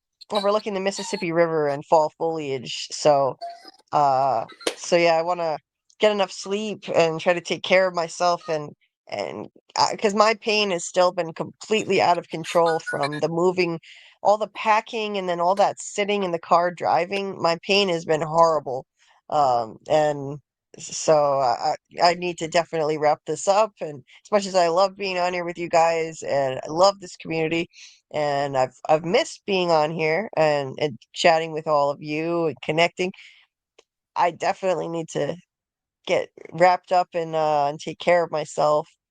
And Are but I'm we having gonna a From highlight. Academy tomorrow or not? We are not this week. Okay. We're gonna resume next week with a special From Academy Halloween edition after Lori's stream, after Real Cinema Therapy's stream. We're gonna do it so around 1 a.m. whenever it is that she finishes. 1 Okay. a.m. Eastern is when we'll start. I might be at a That's gothic rave, but then I might get back by 1 a.m. But it's a rave in the middle of the forest on Halloween. So, I mean, what could go wrong with that? yeah. What could go wrong? I can only think You of, don't hear I from mean, all me kinds of. after that, you know? It sounds like a I might have great got plot. adopted by a cult. It sounds like a great setting for a horror movie. Yeah, Um, pretty much. and so we'll, yeah, we will be doing weekly From Academies again starting next Friday. But I did need one more week's hiatus, uh, because of the long car trip we're going to be taking tomorrow. Um, and This is my battle do a, hamster, by the way. It's my battle hamster. I'm sitting into battle. oh, mm, There's battle I was hamsters that wondering. steampunks have when I go to TeslaCon in a couple weeks. I'm gonna do my battle hamster. Oh, I saw that one time at one of her conventions she went to, where they were like the hamsters were like bam, bam. Oh, I was wondering what that was. Okay. I wanted to be in on the action, so I got my own. I might Okay. make a little top hat and a monocle for it, like a little top hat and a monocle. Um, that's that sounds fun. I don't know if it's And regulation though, because they normally don't talk. Mine talks, and I'm oh afraid yeah. it's not regulation. I'm gonna bring it, and they're gonna be, this isn't regulation size. Oh, right. That would be sad then. Yeah.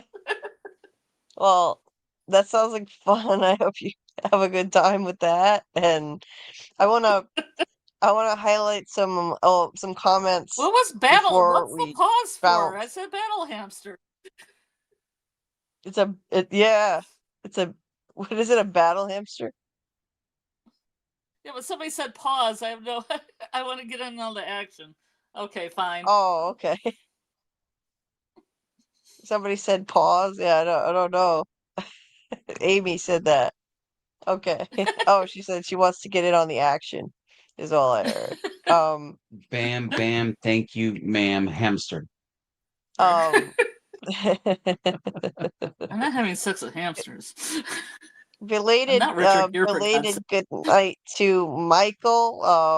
I meant to highlight this earlier, but in case Michael does pop on and hears it, belated good night to Michael and thank you. He said enjoy the new place. Hope the internet works more reliably. Yeah, you and me both, Michael. Uh, my poor quality internet is notorious around here from where I lived before. Hopefully, so far so This good is for here. This Mackie. Is Mackie here? Mackie, where are you? Mackie, I haven't seen Mackie in a while. Maybe Mackie, maybe where he'll are make his you? way back one of these nights. So far so good with the internet here.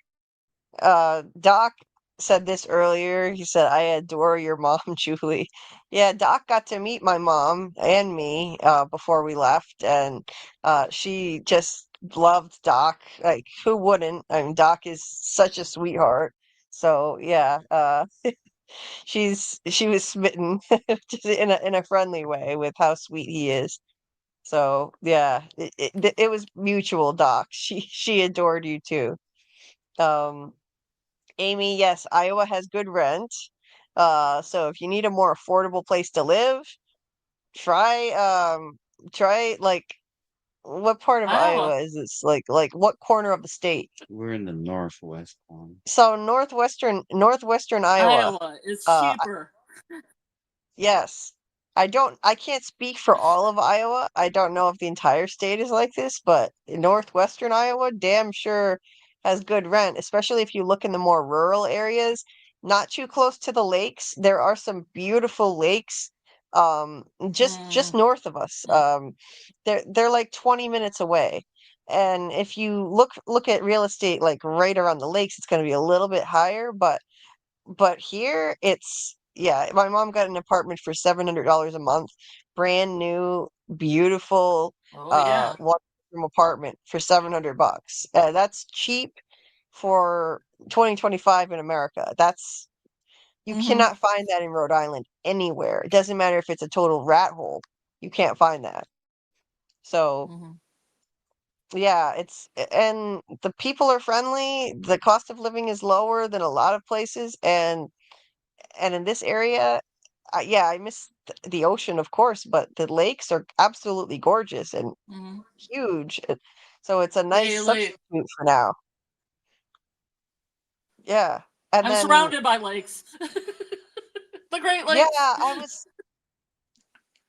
I was You see that in not Chicago? that You go through far. Chicago?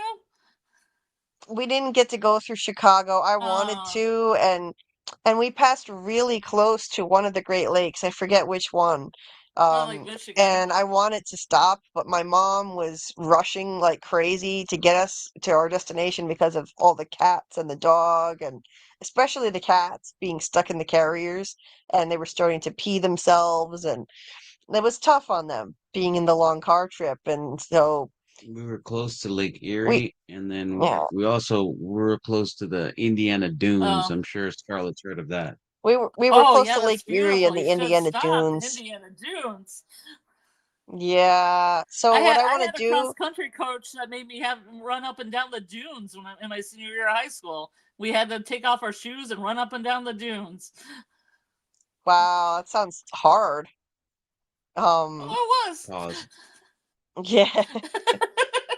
So now I want to take a day trip sometime to out there, like to see, like I want to go to Chicago. I want to Hmm. check out, once I found out that there are freaking lighthouses on the Great Lakes. I love lighthouses and I'll Oh, miss that we aspect of have more being by lighthouses the than ocean. California has. We have a longer coastline than California has. I've lived in both.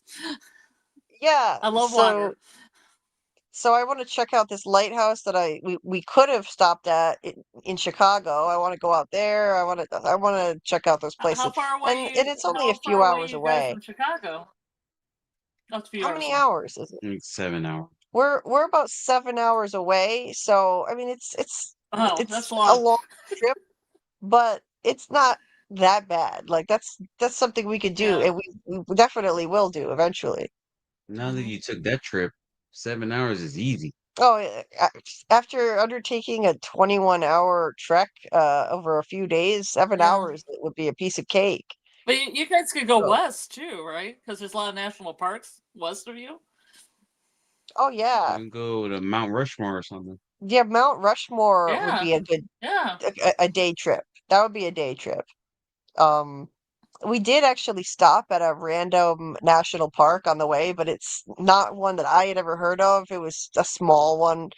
It was still nice. I got to see a pretty waterfall, so It was Yeah, a quick yeah. I'm gonna stop. Just highlight happened that to be on there's the way. dunes in other places in California because when I moved to California, everybody's like, "You've never seen dunes before." And yes, there's dunes in Indiana, and there's a very huge dune in Sleeping Bear up north of Michigan where it takes you like 2 hours to walk up a very, very high, very, very steep dune.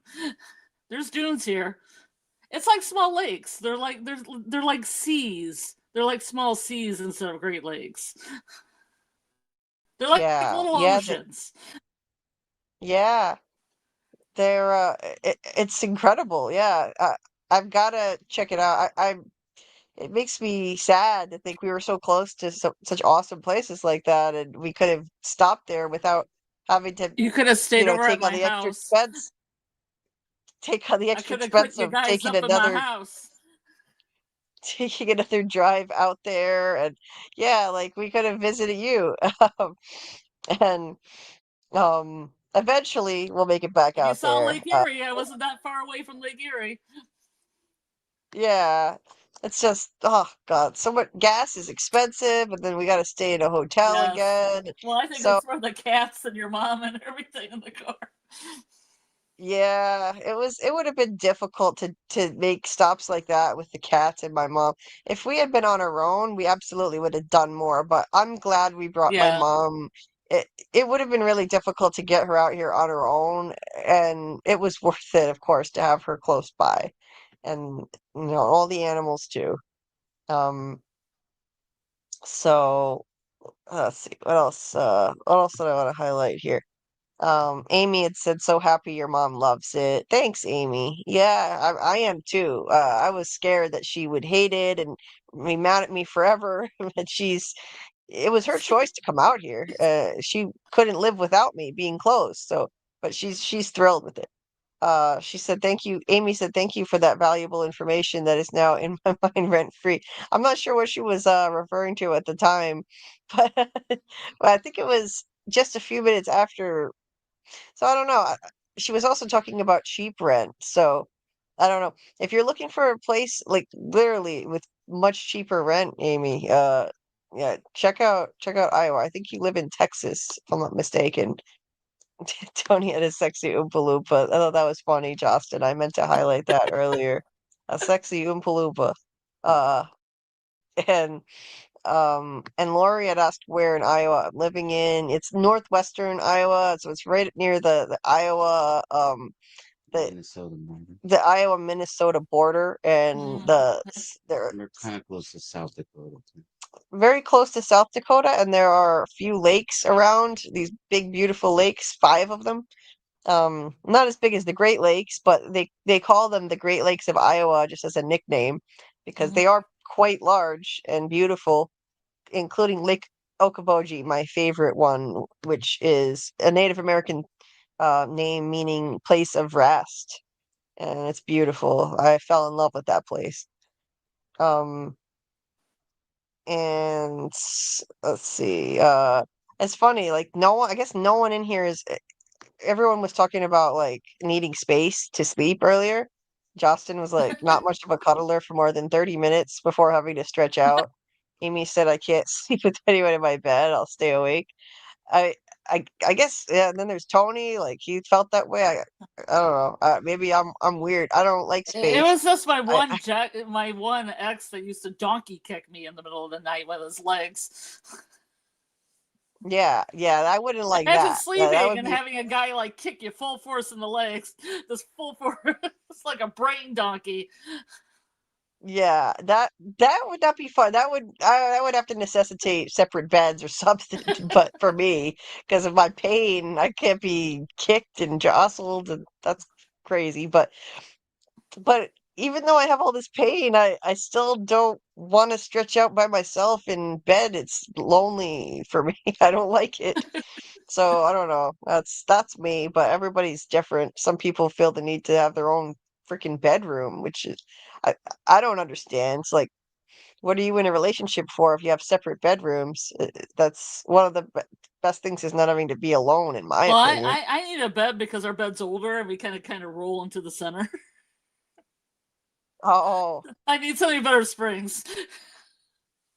Yeah, I think it's time to get a new a new bed, new mattress. Justin said that's not that bad. From LA to San Fran is that long, and that's in the Mhm. state of Well, it's California. about eight Wow, hours. It's about eight that's hours. crazy. Like friends of mine would actually want to fly instead of drive, but I actually like to drive up to San Fran from San Diego. I love San That's Francisco. wild. California Well, you is can so drive up the crazy Pacific big. Coast Highway, and it's beautiful. Oh yeah, we're definitely gonna go out to California, the Southern California. Um, maybe in a few months or something like that. Oh Um, yeah, I've never been. you should go. Yeah, I've never been. I've never been Lived any there further 20 west than years of my this. life. That's awesome. Yeah, I've never been any 20 further good west years than of my this. life. I'm sure it's a nice place to live. Carl lived there. That's where he grew up, Southern California. So. By the way, but belated good night to Scott. Thanks to you. Thank you so much to Scott for all your support as a mod and being an awesome member of the community. Thank you very, very much. And he always does one last show of support here. I really can't thank you enough. Please like, subscribe, share, and ring the bell. Thank you. Thank you, thank you. Um, In the belt. and uh and Doc, that was sweet. He said Julie and Carl have such an adorable and romantic love story going on. That's cute. Um, It's bizarre. so anyway, I need to get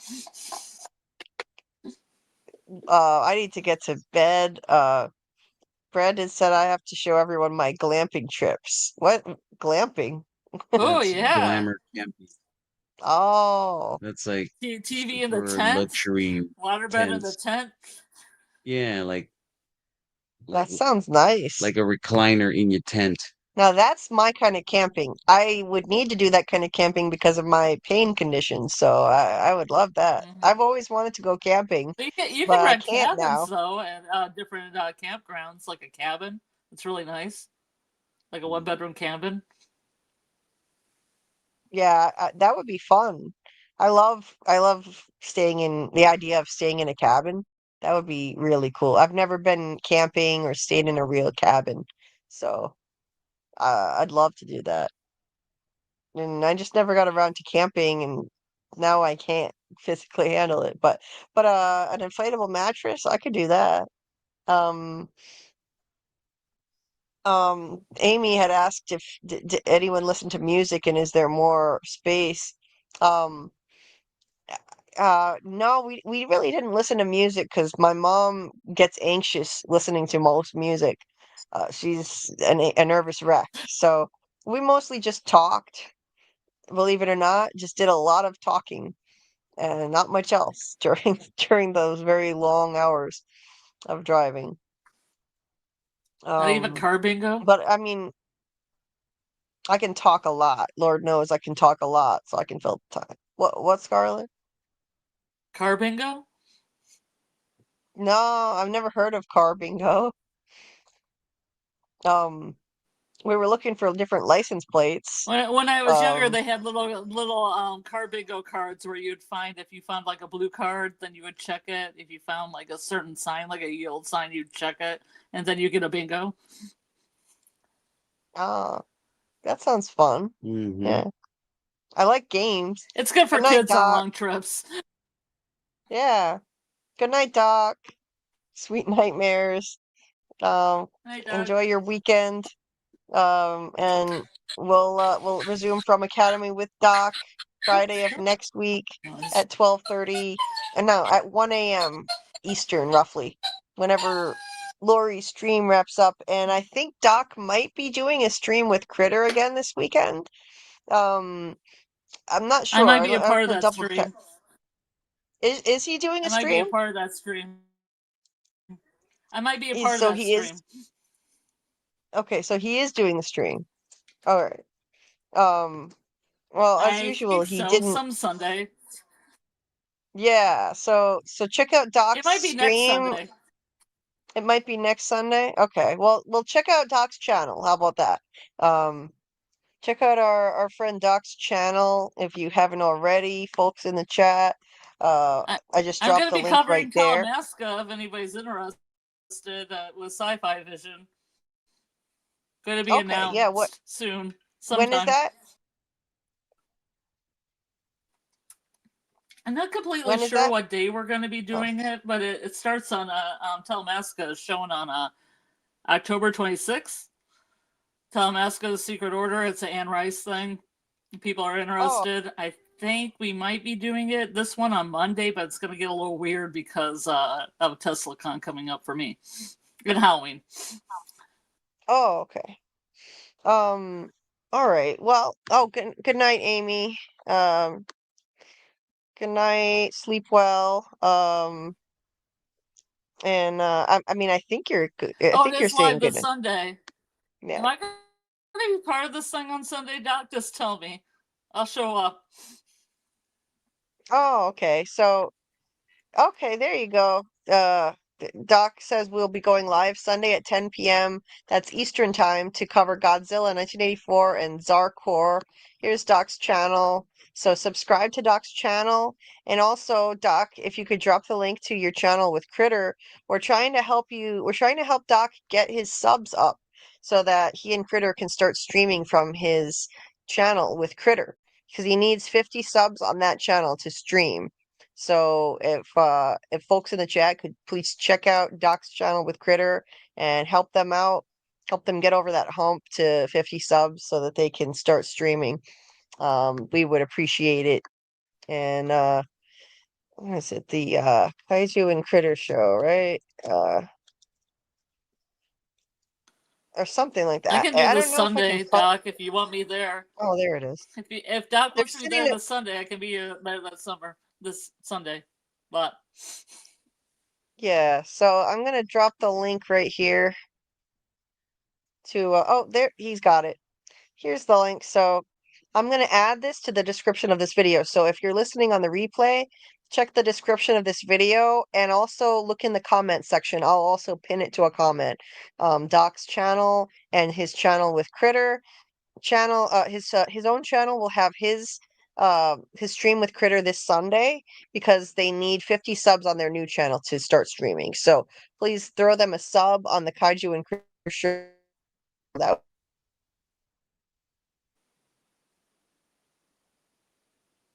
have you paused? yeah, Have I check them out. paused? Check them out on Sunday night. Um, Dustin said I subbed to Doc. He's kicking ass. Yes, he is. He's doing an awesome job. So proud of you, Doc.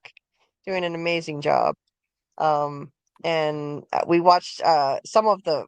I managed to tune in, even despite how crazy things are, to some of his first stream with Critter, and he and Critter did a fantastic job. So proud of you guys, and cheering you on. We'll support you any way we can. Uh, Lori, housing costs. It depends on where in Iowa you're looking, but there are really cheap houses around here in Iowa. In northwestern rural Iowa, there are some really dirt cheap fixer-uppers, and even the non-fixer-uppers are pretty reasonable as long as they're not right on the lakes. So, yeah, check out northwestern Iowa if you're looking for a cheaper place to live. You're welcome, Doc. Anytime, anything I can do, I'm happy to help. And with that, I do need to wrap this up for real. Not the IDF staying in a cabin, Justin. The idea of staying in a cabin is what I love. And anyway, let's see, did I cover everything? I highlighted. Yeah, he said you'll love it, Julie. PCH is nice, like Scarlet said. Mm-hmm. I'll Pacific definitely Coast Highway. Uh-huh. Pacific Coast Highway. I'll definitely put that on my list of places to check out. So, all right. Um, let's see, Amy, I'm not sure if they're strict with rental history or credit checks. I'm not sure. Well, I know with my mom, she had to provide a few references, um, like two past landlords. So I'll let you know, Amy, if you need more, if you want more info, I'll DM you in the Discord and give you some more info on what my mom had to do to get her apartment. Minnesota and Iowa housing is like half of what it is in Washington. Better pay over here, though. Yeah, Samuel. Hmm. Um, awesome symbol and picture Doc. Yes, Doc's avatar is really Better cool. pay in It's California, but awesome. Okay. Uh, anyway, all right. Well, it's been awesome reconnecting with you guys. Thank you all so much for showing up and hanging out. I didn't know if people would show up after being on hiatus so much in the last couple of months, on and off, and popping up every now and then. But we are going to be back at it, doing regular streams again now that I'm settled, and starting with our next show we're covering, which is going to be Monday at 10 p.m. Eastern, covering Welcome to Derry. Welcome to Derry, technically. And that'll be the premiere episode. We're also going to be streaming it in the Discord, doing our first watch party Sunday night at 9 p.m. Eastern when the episode drops. So if you want to watch with us, the Discord link is in the description of.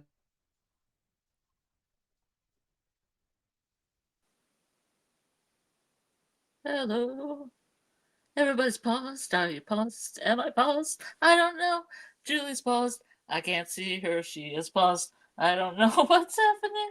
What is happening? I'm drinking a lot of Japanese whiskey. And it's fine Japanese whiskey. And I don't know what is going on.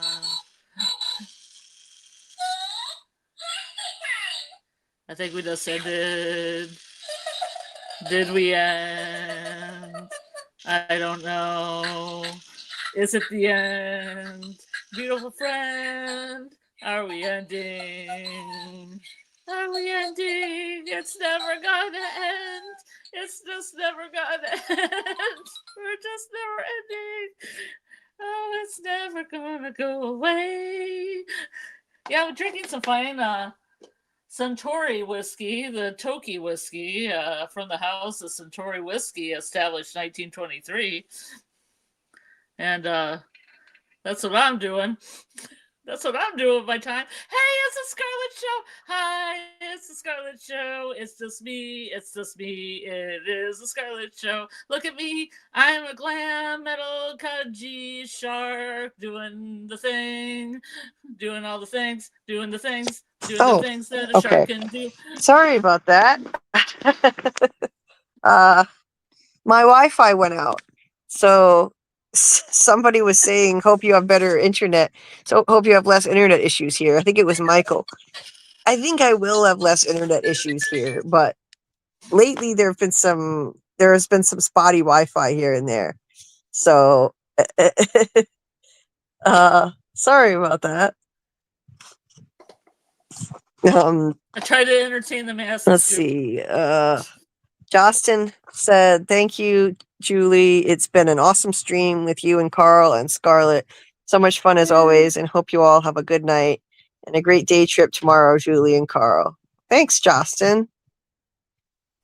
And good night, Samuel. Amy. Amy said, "I have been thinking of you, Julie, every day, feeling sad, missing everyone."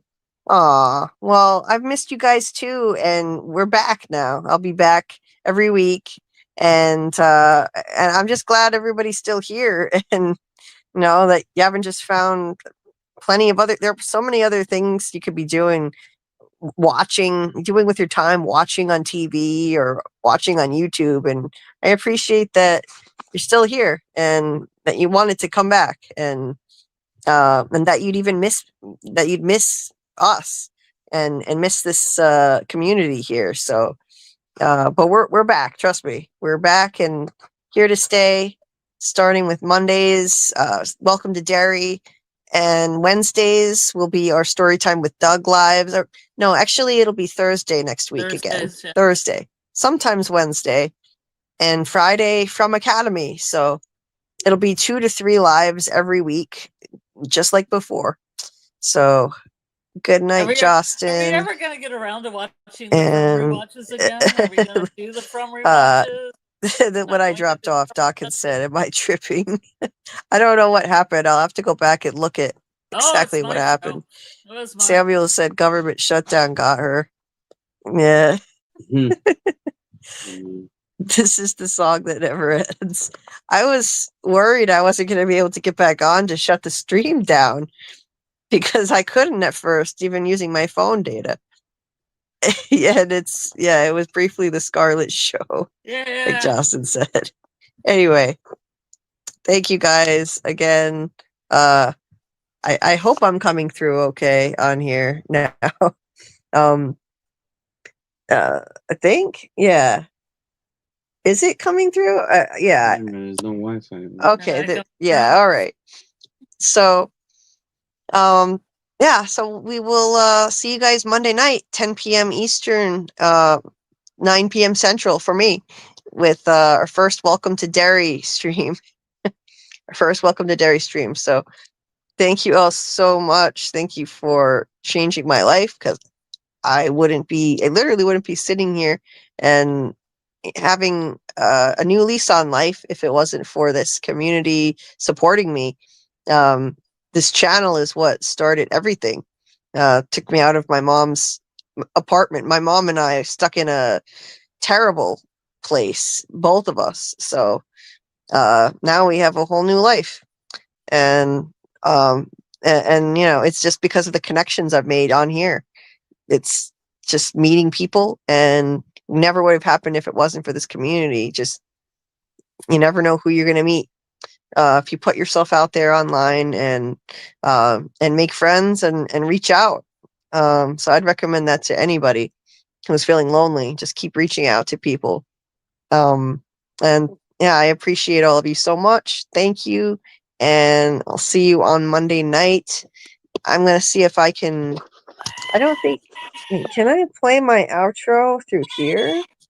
Let me see if I can figure out how to do it. Yes, I can. All right. So I'm going to end with my little outro. And thanks again, guys. Check out Doug's PDF, a free PDF of his book if you would like it and you haven't gotten a copy. Email me at juliebeatdeepdives@gmail.com. I'll send you a copy. And, all of Doug's links are in the description of this video to find out more info on him and where to get his plays. And that's going to be it. And check out Doc and Critter's next stream on Sunday night at 10 p.m. Eastern on the Doc Kaiju Labs channel. I'll put the link in a comment at the top of this comment section. And I can't even think straight to talk anymore. So have a good day or a good night, everybody. See you next time. Alveda's saying, everyone. Alveda's saying goodbye. Yeah. That's a theory creaking open, baby. Yo, welcome to the screen where the plot gets bent. Julie B deep dives, not just for content. She don't react, she dissects those threads from the lens. Catching clues y'all missed when the credits end. What you know about freeze framing frames and while you blinking, she building an evidence drum. Got a notebook bigger than the lore itself. In a chat full of nerds with a mental health shelf. Yeah, she sees the glitch, peep the double cross. You just watching TV, she talk to the boss. Every theory and thesis, no throwaway guess. While y'all on season 1, she in season X. Said rewind it, slow it, zoom in, enhance. Julie B caught the symbol in the window glance. While you tweeting what just happened like a clown, she already made a flow chart, color coded breakdown. They don't die like us, they don't vibe like us. They binge and they bounce, we revive that trust. They skip intros, we every frame. You watch shows, we decode the game. They don't die like us, nah, they don't die like us. She cracked Severance before y'all knew it was deep. Predicted the Last of Us deaths in her sleep. When the camera pans, she ain't blinking once. Catch a ghost in the glass, call it theory punch. Watch parties lit like apocalypse nights. Callings while they bringing alien rights. Hey Julie, I think the trees are spies. Well, I have a spreadsheet that confirms that, guys. Zoom in, boom in, she moving through clues, spinning Discord in the courtrooms, Lord of views, got miles of receipts, time stands with heat, every rewatch turns into a Reddit elite, you stuck on the surface, we beneath with maps, cross-referencing lore with the rector's caps, if your fave show got secrets, don't be dumb, Julie got the chalkboard, album from's where it's from. They don't dive like us, they don't vibe like us, they skim the edge, we inside that crust, they zone out, we zone in the pain, you say plot twist, we say nope, chain, they don't dive like us, nah they don't dive like us. What's that? That ain't a blooper, that's a plot thread. You thought it was a shadow? She thought it was a coded message from season 3. And she's probably right. Step this way if your mind's unbent. Step that way if your theories pay rent. Say Julie B. Deep dive queen. Now zoom, scroll, theorize, pull. Ain't no rabbit hole safe once she got the clout.